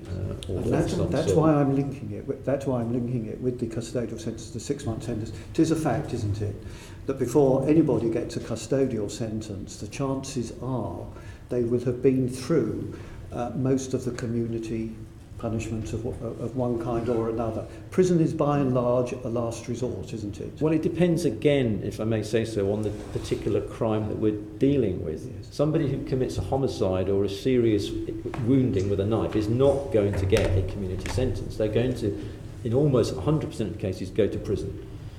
People who carry a knife, and it's the first time that they've been come to notice and they've been found in possession of a knife, should they automatically go to prison? I would think that would depend on the circumstances. It may well be that that's where a community centre with some education and understanding and a bit of paying back to the community might be more effective than a prison sentence. Okay, I think, Tony, I think we've gone as far as we're going to go on this, okay? Yeah? Happy with that? All right, okay. So far, this is for you, Deputy Mayor, so far as the 6-month sentence is concerned, isn't OSAC going to make representations on that proposal that there should be no sentences? As far as I know, David Gawker's made a speech about this in terms of his, the looking at Scotland, which went, I think, from 3 months to 9 months against a presumption not to have a custodial sentence. We'll have to see what the details are of what he's proposing, because as I said before, I'm really genuinely interested in what works, in what stops people offending and stops them reoffending. And at the moment, prison is, there's a very high reoffending rate in prison. However, the community sentences, the judges, do not have confidence in them because they aren't tough enough, they're not good enough, and they're not effective enough. Right. So you can't just go from no custodial sentences to community sentences. You've got to have the investment and what works. And it does have to be tough community sentences because there has to be a deterrent, there has to be some punishment, and the community needs to see that those that are perpetrating, whatever the offence, but particularly violence, if they are caught, there are going to be really significant consequences. This committee will probably return to this subject, perhaps in a thematic manner in the new year and give it more voice and time then, I believe. Unmesh, the last question, then we really must move on. Indeed, Chair. Thank you. I'm getting grumpy here. Yeah, poor Chair. I will try to be brief, but I think it's quite right that we spent all this time. You're the Deputy Chair. I should just say, particularly to you, Deputy Commissioner, that this committee took evidence in stop and search, very recently from people who actually experienced stop and search, young people, and they actually are for stop and search as long as it's done properly. So I think that message should go out loud and clear, as long as people are accountable for the actions and so on. Just three things, and firstly, Sarah Thornton, again to come back to her, we've mentioned her quite often in the course of this morning, but she talked about an emergency and which needs some emergency funding. And I don't know, Deputy, whether you touched upon this in your many answers, but have you considered applying for some sort of emergency funding? I mean, Sarah Thornton talks about like paying for overtime and to pay for mutual aid between forces. Have you considered? I think we've considered going for a special grant. I'm sorry to go back to this. The answer to the question about funding is an increase in government grants so that we can recruit police officers to the level that's needed and that we can actually have special funding will be one-off bits of money. Always will welcome more money, but the real issue is about having long-term sustainable funding. Which you've been pressing and lobbying for a very long time, and because the support of all of us found here, I passed a motion, I got a motion passed last week at the Assembly. But anyway, as I said, she does raise the issue. She also talks about mutual aid between forces. And I'm glad, I think it's fair to say that this idea of bringing the army, and we've knocked that on the head, is stuffed. I don't put words in your mouth as a Deputy Commissioner, I'm just saying this, but I think we got the drift of your answer. But calling upon forces, dare I say, that are not on the same pressures as the Met or West Midlands or Merseyside, would you consider something like that, particularly the build-up to summer? My colleague Flo Shalom has already touched upon some forward planning. And I know it's not rocket science, but I'm just trying to be helpful. Well, no, it's fine. My response is that we already work very closely with the City of London Police and the British Transport Police within London. At operational level, almost sort of certainly on a daily basis. I think asking other forces to contribute in relation to this is probably quite problematic at this moment in time. I think if you managed to get any other Chief Constable into this room, they would simply say they themselves are under the same proportion of pressure that the Metropolitan Police Service is. They may not have the headlines, But the West Midlands, as I've said earlier, and I know you don't like this sort of analogy, but I think it's relevant here, is under a huge amount of pressure around homicide. So is Greater Manchester, so is Merseyside. It's an urban centre problem at this moment in time. And many of the county forces are working very, very hard around county lines, which does feed into this problem as well. Well, again, thank you for that answer. I just think it's important to explore all options and put them forward to you as a committee. I'll just finish on this note, Chair. As I said earlier, and I'll repeat that again, the message certainly from the streets is enough. So, Deputy Commissioner and Deputy Mayor, what message have you got to give to Londoners from this session about what actually you're planning to do over the next few weeks and months? As I said, we haven't even hit summer, we already had this number of homicides. So very, very briefly, how would you sum up this morning session in terms of a positive message to Londoners? In terms of the message to Londoners, from the Commissioner and from the Mayor, is that this is the absolute number one priority. We're investing in it. We are making sure that day in, day out, the officers are on the street enforcing and arresting. That will continue, and we are always looking for ways to stepping that up and ensuring that, like with school holidays or half terms, that where there are vulnerabilities and where there are pressures, we are on top of it. But the message to Londoners as well is that the Mayor and the Commissioner are hamstrung by the national situation we are in, that this is a national problem and we need national fight. So on the first day that Cressida was appointed, she said her number one priority is bearing down on violence in London. That remains a number one priority. The whole organisation is focused on it. There is extremely strong grip around it. We are seeing, and I know again, in the background of the tragedies we've had, it's difficult, but the reality is the figures have to be looked at. We are seeing some downturn and stabilisations. Our detection rate is very, very high. Even the homicide rate in 2019 so far, and I know this is difficult to take, is lower than it was in 2018 at the same time. We are seeing figures moving in the right direction, but clearly we've had some tragedies in the city in the last few weeks that we are responding to. There lies the question, Chair, isn't it? Because I think that concentrating on numbers, I think the key issue is moving in the right direction. So, yeah. One crime, one too many. One homicide, one too many. I know we'll never get down to nil, but we must have an ambition to reduce that down as far as possible in terms of cross-all violence rather than anything else. And I think that's what we lose in terms of this debate sometimes around the knee-jerk reactions, what works, what doesn't work, who needs to be involved in this big conversation, and the lack of people being involved in it. There's a group of people outside from politicians and professionals that, quite frankly, their voice is there, but are not really being encouraged to come forward. And I think you mentioned it before at a previous meeting, Deputy Commissioner, about the stereotypical view of what's happening on our streets, that it's all young black men. We've heard today that's not the case. No. And it isn't just our young. We criminalise our young every day. We talk about this issue. And, and by doing that, we create some mixed messages, and the mixed messages and approaches of what works. We need a calm response to deal with this, action focus, which I believe is being taken now, but a wider debate. We've got to bring in families and carers we're dealing with a small number of people who are intent on, or some not intent, that are causing violence to others. And we talk about a larger number of people when we move on to the next issue. By that, we need to isolate and target. We've seen some of the good work around. I think it was a mistake for the government to concentrate just on county lines. I think it was important, but it was a mistake last year to do that because it detracted from other violence occurring in our communities. But we've seen good work done by the Met and others outside London of where targeted work, if it can be sustained, will drive down these people creating violence in our community on the back of the drug lines. So I just listened to this debate this morning, and I can see where people are coming from, and I can understand the last 48 hours because I think we are in a bit of a national crisis on this. But in terms of response, we need to really reflect carefully about some of the issues that we want to do and what we're creating or not creating on the back of this. What people are looking for, I think, is a sense of direction and travel.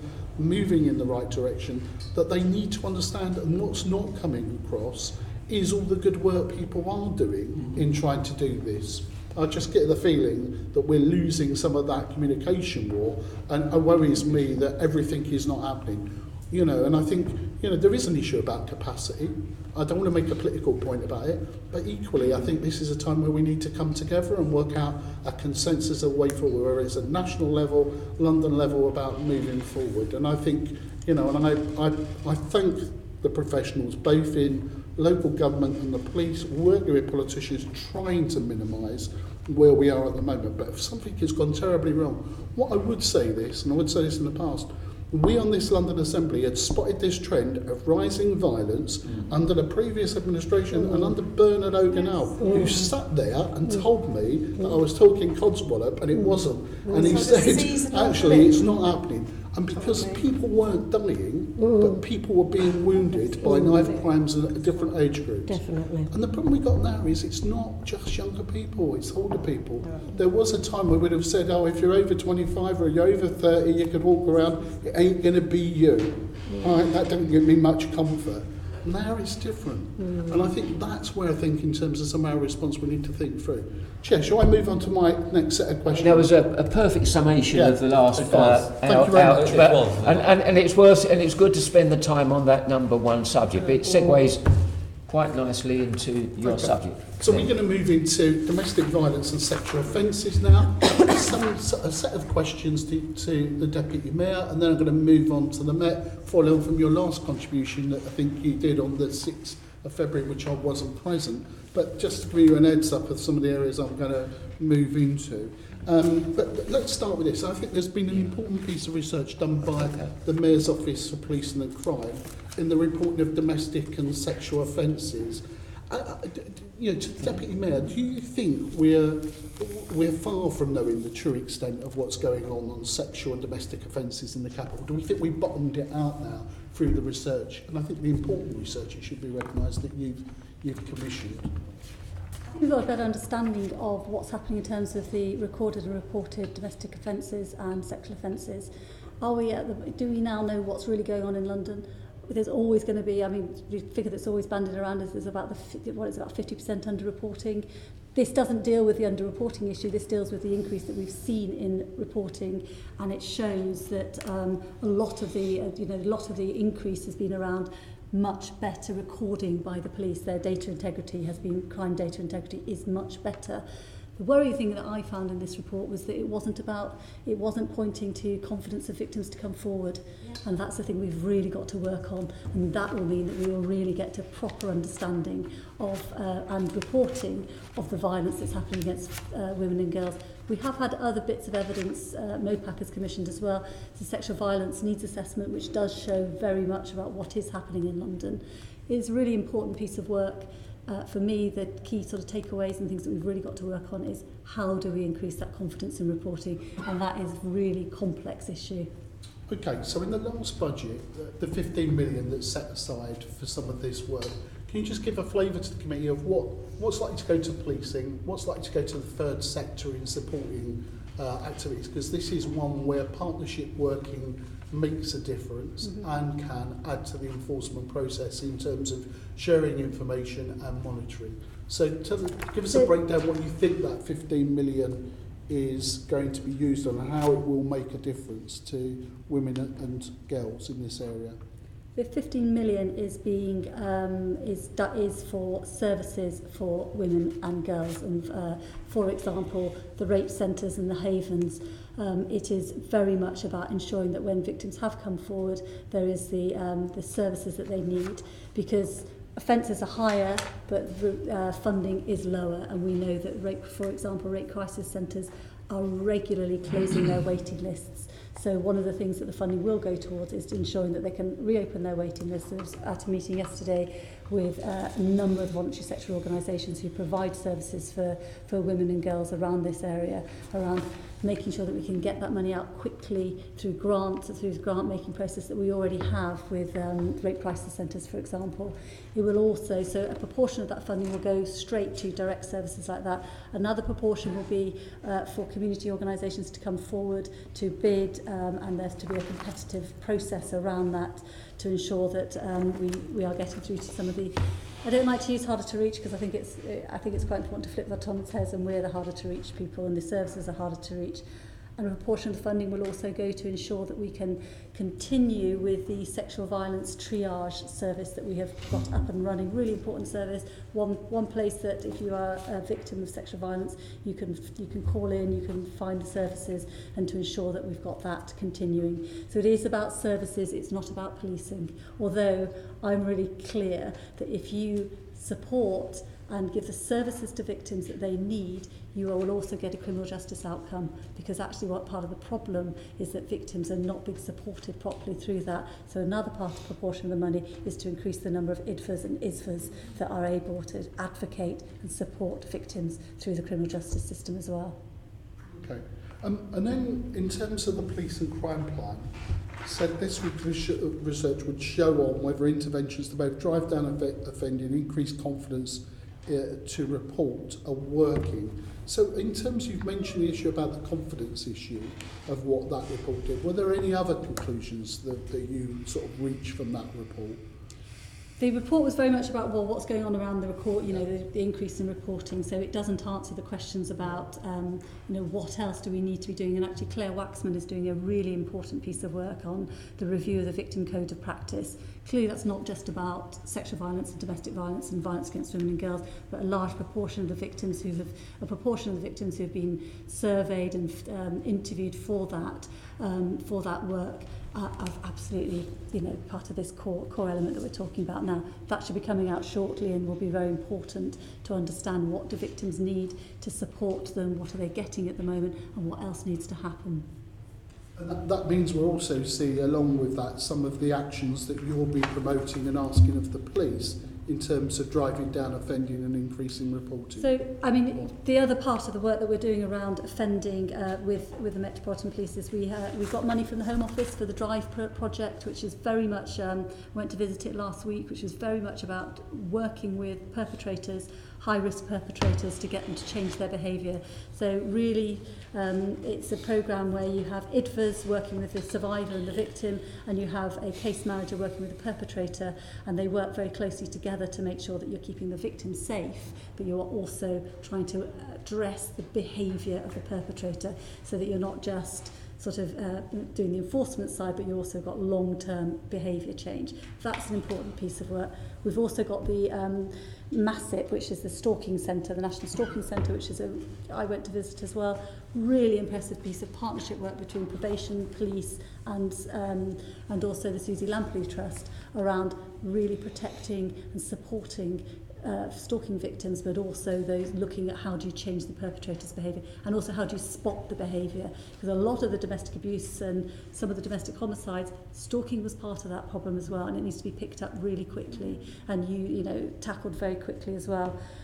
I know that the Deputy Commissioner will, if you ask him questions, will talk about the focus that they are now putting on making sure that we can increase the arrest rate and increase the sanction detection rate around domestic abuse, because it isn't high enough, and we need to get much better at that.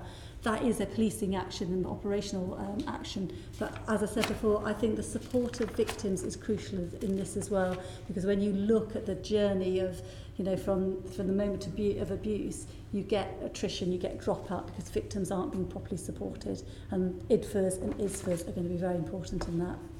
And it's quite important about this work, and in relation to not just, even though that's the first one, what's the measures that you're using to assess the impact of your action taken around the Met's performance and or other partners that you may be giving money and supporting?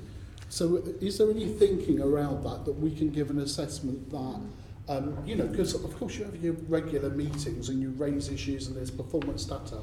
Is there other areas around the women and young girls' work where there is, where you're thinking about, well, what does that interface look like over and above what you do in your day-to-day role in relation to the Met and other partners, in saying, hold on, you know, if we really want to make a difference, this ain't working, we need to change, or we need to do this. So as part of the Police and Crime Plan, we have a performance framework which very much focuses on repeat victimisation and repeat offending. So in terms of what we look at, we want to look at the repeat victimisation rate and the repeat offending rate. But we will also, as part of the new money and the money that we've already allocate to victim services and services for violence against women and girls, there is some evaluation criteria within that, which I haven't got off the top of my head. But we obviously need to evaluate it. It isn't always going to be a criminal justice outcome that we are looking for, because actually in many cases that's not what the victim wants, and it's much more complicated and complex than that, even though a criminal justice outcome is very complicated and complex. So it is about keeping the victim safe, and that's why repeat victimisation is important. Okay, Deputy Commissioner, how does this research help the Met in tackling these types of offences? I'm sorry, I missed that. Sorry, how does this sort of research help the Met in tackling these kinds of offences? I think it's extremely useful. I mean, it's frankly, the more work we can do together. I mean, I would support everything the Deputy Mayor's just said around the protection of the victim, the inclusion of stalking into the whole debate. But again, and I said this before at meetings, where we really need to focus our effort is immediate stabilisation of the situation that we are called to, protection of the victim there and then. But then we really have to focus on making sure that the offender is appropriately and properly dealt with. And so picking up on the thread that the Deputy Mayor started there, we are well aware that our arrest rate at the scene is not high enough. I've had research, we commissioned research, and I talked to the person who's done it. You can draw a graph which very clearly correlates the success rate of a successful prosecution and the time from the offence that the offender was actually arrested. And the longer it takes for us to arrest the offender, then the chances of a successful prosecution fall away. After 72 hours, it falls away. And the main reason is because the victim no longer wishes to support a prosecution. And that's to do with confidence. It may be to do with dynamics of the relationship as well, but that is often influenced by fear of the victim again. And it is seeing the state has stepped in at the time and then nothing's happened. And that's not good enough. So we need to raise our arrest rate in relation to it. We've got 2 points of referral into here. It's either the 999 call or it's someone voluntary trying to contact 101. I know someone is this and this is the evidence and that. Yeah. So the 999 call, response call, I understand that, and our officers have all been trained and told what to expect about that over and above what happened in the past, because they're carrying caseloads. And then we've got the specialist, not specialist unit, but this capacity to work on more, it's hard to say because they're all serious, I don't, in terms of grading, but serious cases, whether they're sexual or domestic violence stroke abuse, or the more complicated, maybe that's the right word, rather than more serious, more complicated cases. Now, in terms of that, we've had concerns around this table about the basic command units and about how they've been set up. Is there enough flexibility and to adapt about modelling about how we cope for this work, both in sexual and domestic violence, domestic abuse, to actually pick this up, that we don't see some of the peaks and troughs depending on what's the flavour of the week that we need to do. There is priorities, I think everyone accepts that, but one of the issues of tackling these crimes is consistency in the Met. Where is that? Who should we point to on that? Who's watching that as you roll out the basic command units? Well, a number of people are watching. It goes back to the issue of grip again. Ultimately, I'm watching because the Commissioner charges me with the performance management of the organisation. So I'm watching it very, very closely. And candidly, at the moment, as I've said, our arrest rate is not high enough. Our detection rate is not high enough on domestic abuse. I think the BCUs actually are a move in the right direction as far as this is concerned. It helps with consistency because we're looking at 12 people pushing consistency, not 32, which I think self-evidently is a good thing. In addition to that, those 12 people have much bigger units that they are in charge of. That means more flexibility, bringing together the specialisms into a safeguarding unit that is no longer saying, well, is it domestic abuse or is it rape? Is there child abuse? It can be dealt with in 3 different areas by 3 different teams. That's not a great recipe for success. It does need to be looked at as one problem by one team of people. So I think the move is the right direction. Having said that, it will be reviewed.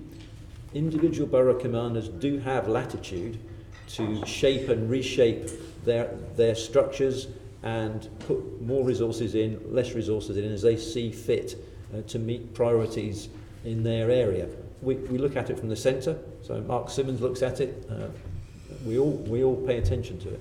This might be something that in the future we might want to return to, because it's more than just those crimes I mentioned in terms of some of those priorities. I've got a couple of more questions, very quick ones, to try and do. So in terms of the Met dashboard, I think we're now 23 domestic homicides. I think last time you reported to the committee there were 29. Therefore that reclassification must have taken place. Can you write to the committee with the most up-to-date figure? Yes. And if there has been any changes in the classification, just tell us why, so we understand that, because I think they are moving figures. We understand that. I take that nod as agreement. I will, yeah. Can I just then move on very quickly to Clare's law? The right to ask, I think we know, obviously the public don't know because the figures of people asking in terms of those issues. I'm more interested in the right to know, and this is the proactive part of Clare's law, of where the police contact people because they have concerns about where they are. And I just wanted to just talk to you. I think you were the last time you addressed this committee on the 6th of February. I think that was the last time. I hope I've not missed more. I think, just to describe, if I can paraphrase, and you've mentioned it before, the approach now, which I'm taking from February this year, I'd like to have thought it was happening before, but I'm going to take from February this year, that grip and pace and better leadership, early arrest and outcomes, not just a judicial decision, outcomes. So you were emphasising when you spoke to the committee that there has to be an outcome of this, because and I think you emphasised the 24-hour stroke 72-hour issue. Yeah. That was quite crucial in terms of that police encounter on these crimes. Now, just in terms of some of the issues around the right to know, are you happy? What's the performance of the Met last year in that period of time? Is that what drove you to get this consistency up around the right to know from different boroughs of what they've been doing?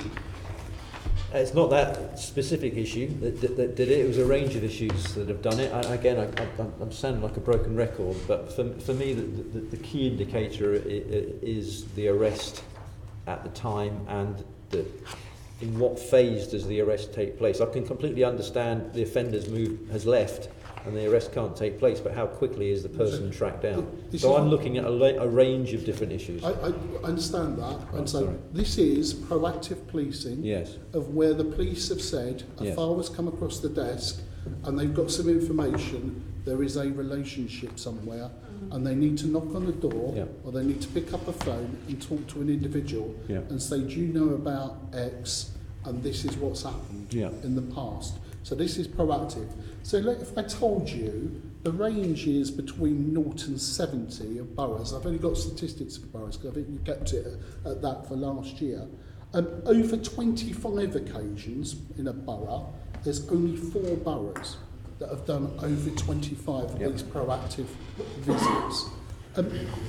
Between 10 and 25, only 7.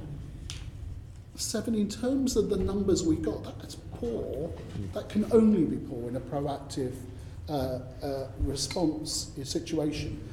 And then it comes back to Operation Dauntless, which is the centre of ours. So on the back of proactive working, if I can brand all the proactive working, where are we on Dauntless Plus? Is there a narrative? Can you give us a report about how successful Dauntless Plus has been?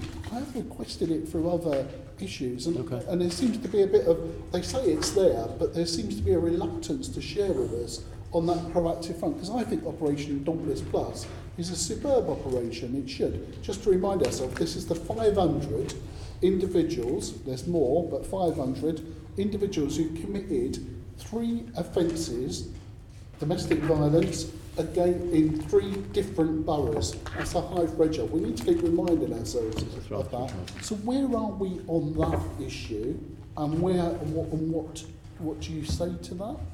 So I can't give you, I'm sorry, I'm not available, I can't give you the figures right now. I'm happy to, genuinely happy to let you have them and bring a report back. Also to bring a report back on Operation Athena, which is our latest step up on domestic abuse, which is showing some results.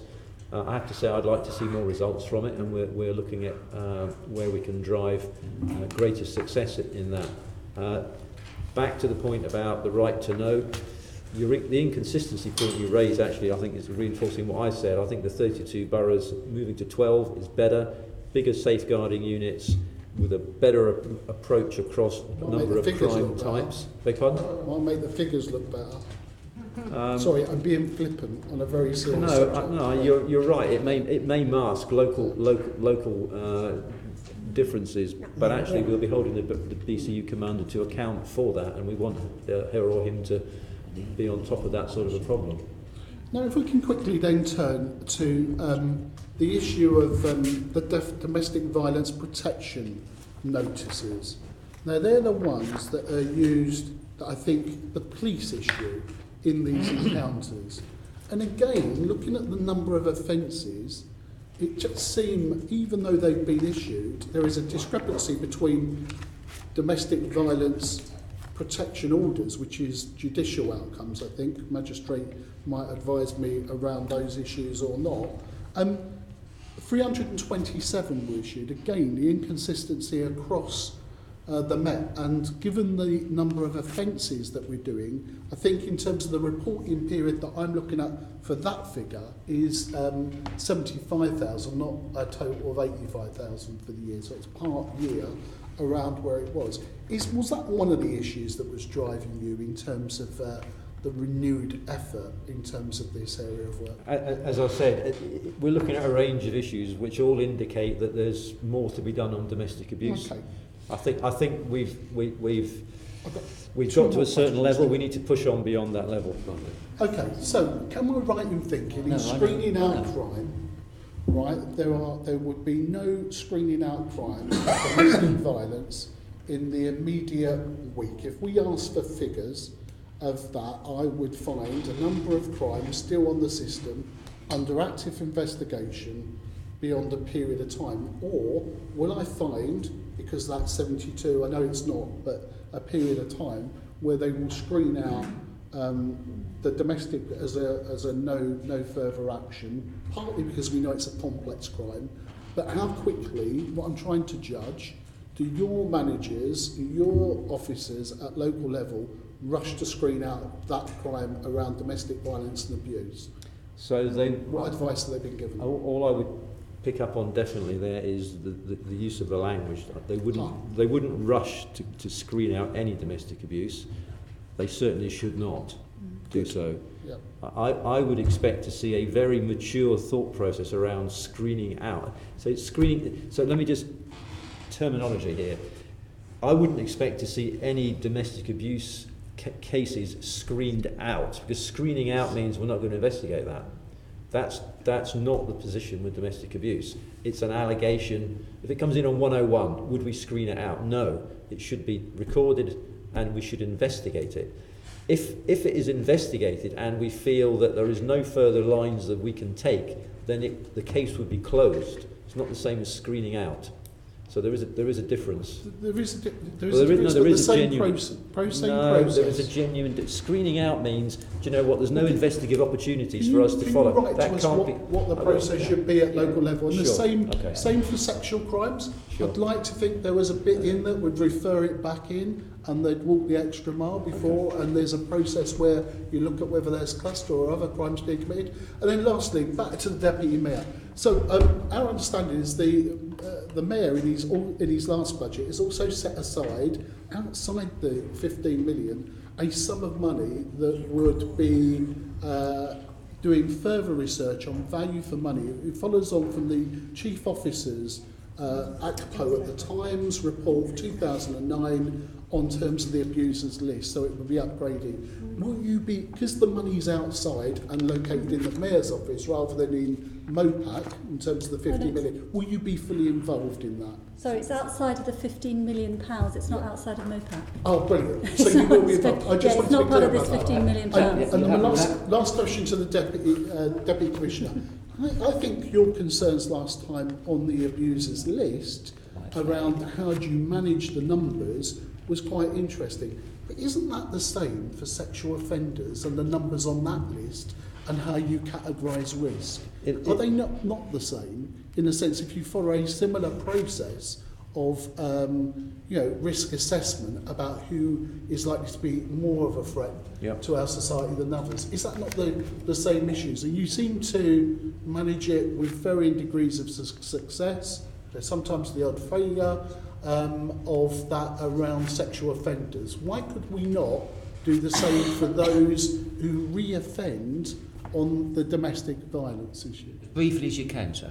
I will try to be very brief, if you could, on it. Yeah. And then that's the end. Then we're moving on. Though Peter's got. So anyway, under the heading of our concerns with the concept of a domestic abuse register, the comment is police resources are currently stretched. Our experience of managing registered sex offenders reveals that the managed cohort and resources required continues to grow year on year. Without significant and continually growing investment, the resources required to support a register would need to be taken from other policing. So to your point exactly, our learning and experience from the sex offenders register suggests to us that if a domestic abuse register is created, it will grow and grow and grow. That would be a good thing because we would know more about it. But the public expectation is we'd be able to manage that and deal with every single case. And I frankly believe we don't have the resources. That is a stretch for us at this moment in time. That's what the learning is saying. I don't expect you as someone doing scrutiny of you to manage every sexual offender. What I expect you to manage is the most dangerous. And that's what the small amount of money is doing, is being set aside to work with Chiefs Council to actually work those issues. We've got two more brief questions on this subject, and then I'll tell the committee what we're going to do. Peter first. It is a brief one actually for Deputy Mayor. The report. I just want something clarifying.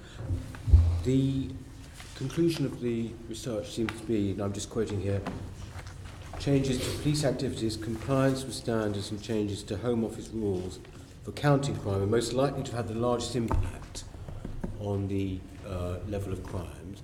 So, as reported in the Standard when your report came out, this rise of 134% in rape, I'm to take that as being entirely down, therefore, to these factors. Is that right? My understanding of the report, my reading of the report is that the vast improvement that the Met has, and HMIC is actually a recent report on crime data integrity, which is how they record the crime, has contributed, is a large part of the contribution towards the fact that the recorded incidents have gone up. So it is about data integrity, much better recording, why we've got an increase in recording of sexual offences and sexual violence. And it's not, as I said earlier, so much what we thought it was about, which is about increased confidence of victims to come forward. And that is the really worrying bit about this report for me. Yes, no, I do see that from the crime survey found that actually there was no real change in confidence coming forward. Mm-hmm. I see that. But I mean, it just seems astonishing to me that this extraordinary amount increase in rape, up 134% to March last year, is entirely down to better police recording. From the research, it's saying that the vast majority of it is down to better police recording. It also says that they've had an increase in historical. You can see the sort of the influences of Operation Newtree and some of the Me Too campaign coming through as well, that you have had and some increase in reporting. But in terms of what was the sort of original hypothesis is that actually this is about increasing confidence. It's more complicated than that, and it's much, it's more about the increase, the better recording of the police. So we have got a job to do because we know that there is under-reporting going on, a job to do in increasing victims' confidence to come forward. Just finally, on one point, just a practical point, just purely in terms of the way I read it, it might be useful to separate, sort of, you talk about sexual offences, domestic abuse and rape, whatever, in this one report. Mm-hmm. I just think that maybe, rape, I think it should be on its own, do you know what I mean? I mean, I think it should have in future, consideration of these things should maybe be separated out a little bit. It just seems to all be bundled in. And I just think something like rape, particularly, it's a heinous crime. They're all heinous crimes, but you understand what I mean. Yep. Somehow I think it shouldn't just be thrown in with all of this lot. It's not thrown in at all. It is looking at the when I saw your researchers, Deputy Mayor, when I saw your researchers, they weren't specifically even looking at rape. They kind of said, oh yes, we will include that. That's when I saw them last year, do you remember? But finally they deigned to come and see us. And we were talking, and basically they said, oh yes, we hadn't specifically, we weren't going to go into rape. Well, they did. It just seems like it should be on its own. Anyway, respond to that point. I take your point. It's not thrown in. It's it's looking at the breadth of sexual offences and domestic abuse. Important, if we don't get to really the bottom of why women aren't coming forward to report domestic abuse, we all know domestic abuse can escalate, and we know that the lack of reporting can, the increase in homicides, that's incredibly important as well. We've got to make sure that we focus on risk, and rape is clearly, is one of the most awful crimes. Victims Commissioner at the moment is she's doing two really good pieces of work at the moment, one on VCOP and the other one is a deep dive into rape cases to understand where victims have come forward, why their cases aren't going through why there is such an appalling level of perpetrators. Come on, let's move on. So in answer to your question, we don't know really something's going on with sexual offending in London. We don't know. That happened a year ago, so now you do know. It's all down to recording. You can't dismiss, the report says you can't dismiss the impact of Operation U-Tree and the Me Too campaign for women coming forward, but a large proportion that they feel is also about data integrity around the police recording it in a much better way, which is good, and that is a positive finding. Thank you. Susan, briefly. Really quickly, recent statistics show that there's a worrying increase in instances of parental abuse, particularly with daughters attacking their parents. Has any research been commissioned to look into reasons behind this? Yeah, has anything been looked at? Yeah, so I've got, I think, some of the same information that you have. It's not it's not a crime type, so it would come within domestic abuse. In the broad definition, England and Wales has of domestic abuse because it's within a family. So we would have to do some research to split that out to look at it. But I agree the figures are very concerning, and we are looking at it. So can we look at doing some research into it through MOPAC or whatever? Because it is on an upward spot. Okay, thanks very much. Okay, I'll tell you what we're going to do. Take the Grenfell... Sean, yes? Put your phone down, please. Grenfell question for you, because I know you need to ask that around time. What we're then going to do on the EU exit, Unmesh is going to write to yourselves some questions around... But I'll just very quickly for a few seconds... I thought that's what we were going to do. You're right. I'll just flag up two issues about the EU exit. Well, we've not got there yet, so I'm just painting a very brief picture of what we're going to do. I'm going to be writing you on the Met Partnership Plus because there's some disappointment from boroughs around the New Deal. And we haven't got time for this because of the reasons we just exercised that. But what I'd like to do is take the Grenfell question. Sean, please do, proceed. Okay, thank you.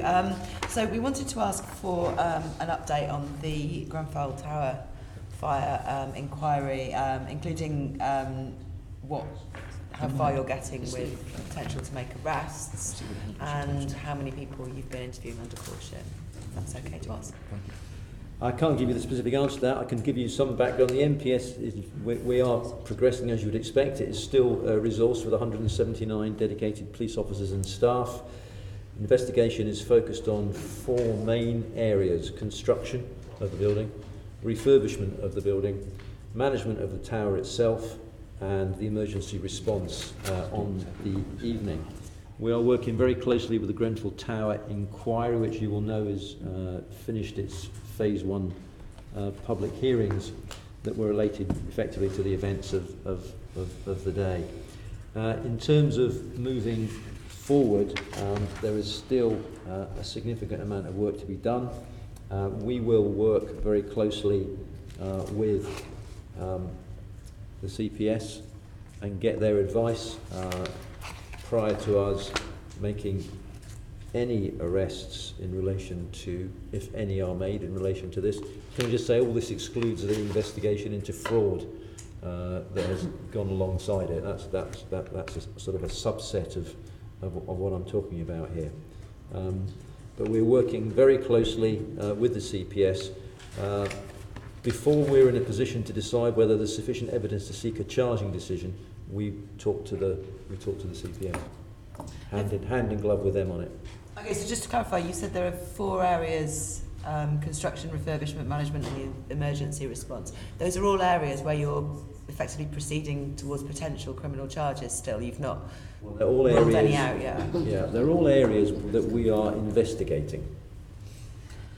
And in terms of the CPS, I mean, this is the exact information we had about 6 months ago. You know why I'm asking this, because it's been like it's 1 year and 3 quarters now since the fire, and people are wondering when we'll see some significant steps taken forwards in the investigation.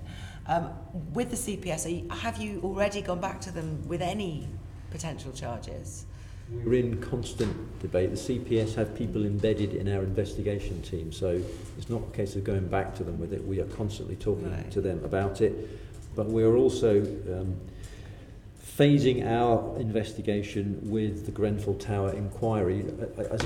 I know you understand this, so I mean, it's a case of we're seeking evidence, the inquiry's seeking evidence. We have to be very careful about how that is choreographed. So we work very, very closely with them. We have a Detective Chief Superintendent who leads the work day to day, and Commander Stuart Cundy is the guy overseeing the whole thing, ultimately reporting to me on it. But I appreciate it appears very slow to people, but we are in constant conversation with the families of victims, with the survivors, and with those people affected by it. In fact, there is another meeting, a public meeting between the police and that group tonight, and we want to move forward with their support, but we also need to move forward with the support of the CPS and make sure that we do not in any way jeopardise the Tower inquiry itself. So it is a complicated, choreographed. Yeah, and I can see that 3 of the areas you mentioned are in the 2nd phase of the inquiry. So presumably you're waiting for some information to become public before you can act. Is that more or less accurate? Wouldn't commit to that exactly. Okay. Your resourcing is the other question. Yes. We saw a few weeks ago that the claim that had been made for the Grenfell Tower special payments from the government for your investigation wasn't paid out in full for the 2nd year in a row, despite all your other claims for special funding being agreed. This year it was 15% less than what you asked for. Does this have an impact on the inquiry, or are you making up the difference internally? It has no impact on the inquiry at all. So that maintains the same level of resourcing? We haven't reduced as a result of that reduction or lack of full payment, no. We kept it at the same level. So that's just a problem for other levels of police, and that 15... Effectively, the person in charge of the investigation gets the resources that they say they need, and they're getting those resources, and there hasn't been a reduction. And the investigation has not been impacted by that. Good. But that's 2.1 million less somewhere else in the Met, effectively. That is the knock-on effect, yeah. Okay. Thank you very much. Okay. Umesh, did you want to touch upon the EU exit question and what you're going to do about that? Chair, we've got a number of questions for the Deputy Commissioner in particular, but we can write to you, because whatever we talk about here is not going to influence things fundamentally. The Parliament itself is in a mess over the whole thing. Right. But I want to specifically write to you about the rising hate crowd that is expected, and also the Commissioner Neil, your colleague Neil Bass's warnings about extremist forces, and he singled out far right-wing extremism. Although he did talk about other extremism as well, who could exploit Brexit tensions. But I will put that in writing. You'll be writing. So a letter will be sent on EU exit, although this will be an item that is on this agenda every time because of the way it's developing. I will be writing to you about, and possibly even a mail question, around local policing and the Met's Partnership Plus scheme to, I will be consulting group leads, but to give an idea of our opinions around it. I have an opinion that it's disappointing, but I don't want an exchange at this precise moment. And the last question that we're not covering is around engagement. We had Safe Neighbourhood boards and wall panels chairs in here recently and a good exchange with them. And we do want particularly to have a discussion with you, Deputy Mayor, around some of the feedback that we've had from them. Also, we understand that yourself, MOPAC and the Met are looking at engagement and working up an engagement plan that we're not cited on.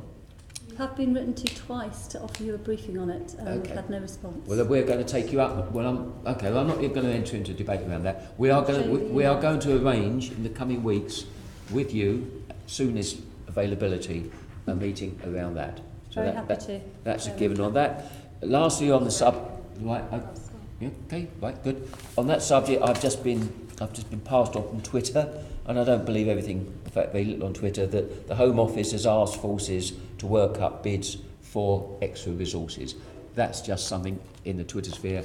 That will be confirmed otherwise a good deal later. I'd like to thank guests coming along this morning. I think it was a very good meeting. Lastly, item 7, colleagues, can I ask you to note the updated work programme, agree to delegate authority to me to approve the output on the neighbourhood crimes, and a general delegation of authority to me. Item 7, great. Item 8, date of next meeting. We are, of course, having a visit on the 20th. The last formal meeting of this term is Tuesday, 30th of April. I have no other business. Thank you, colleagues.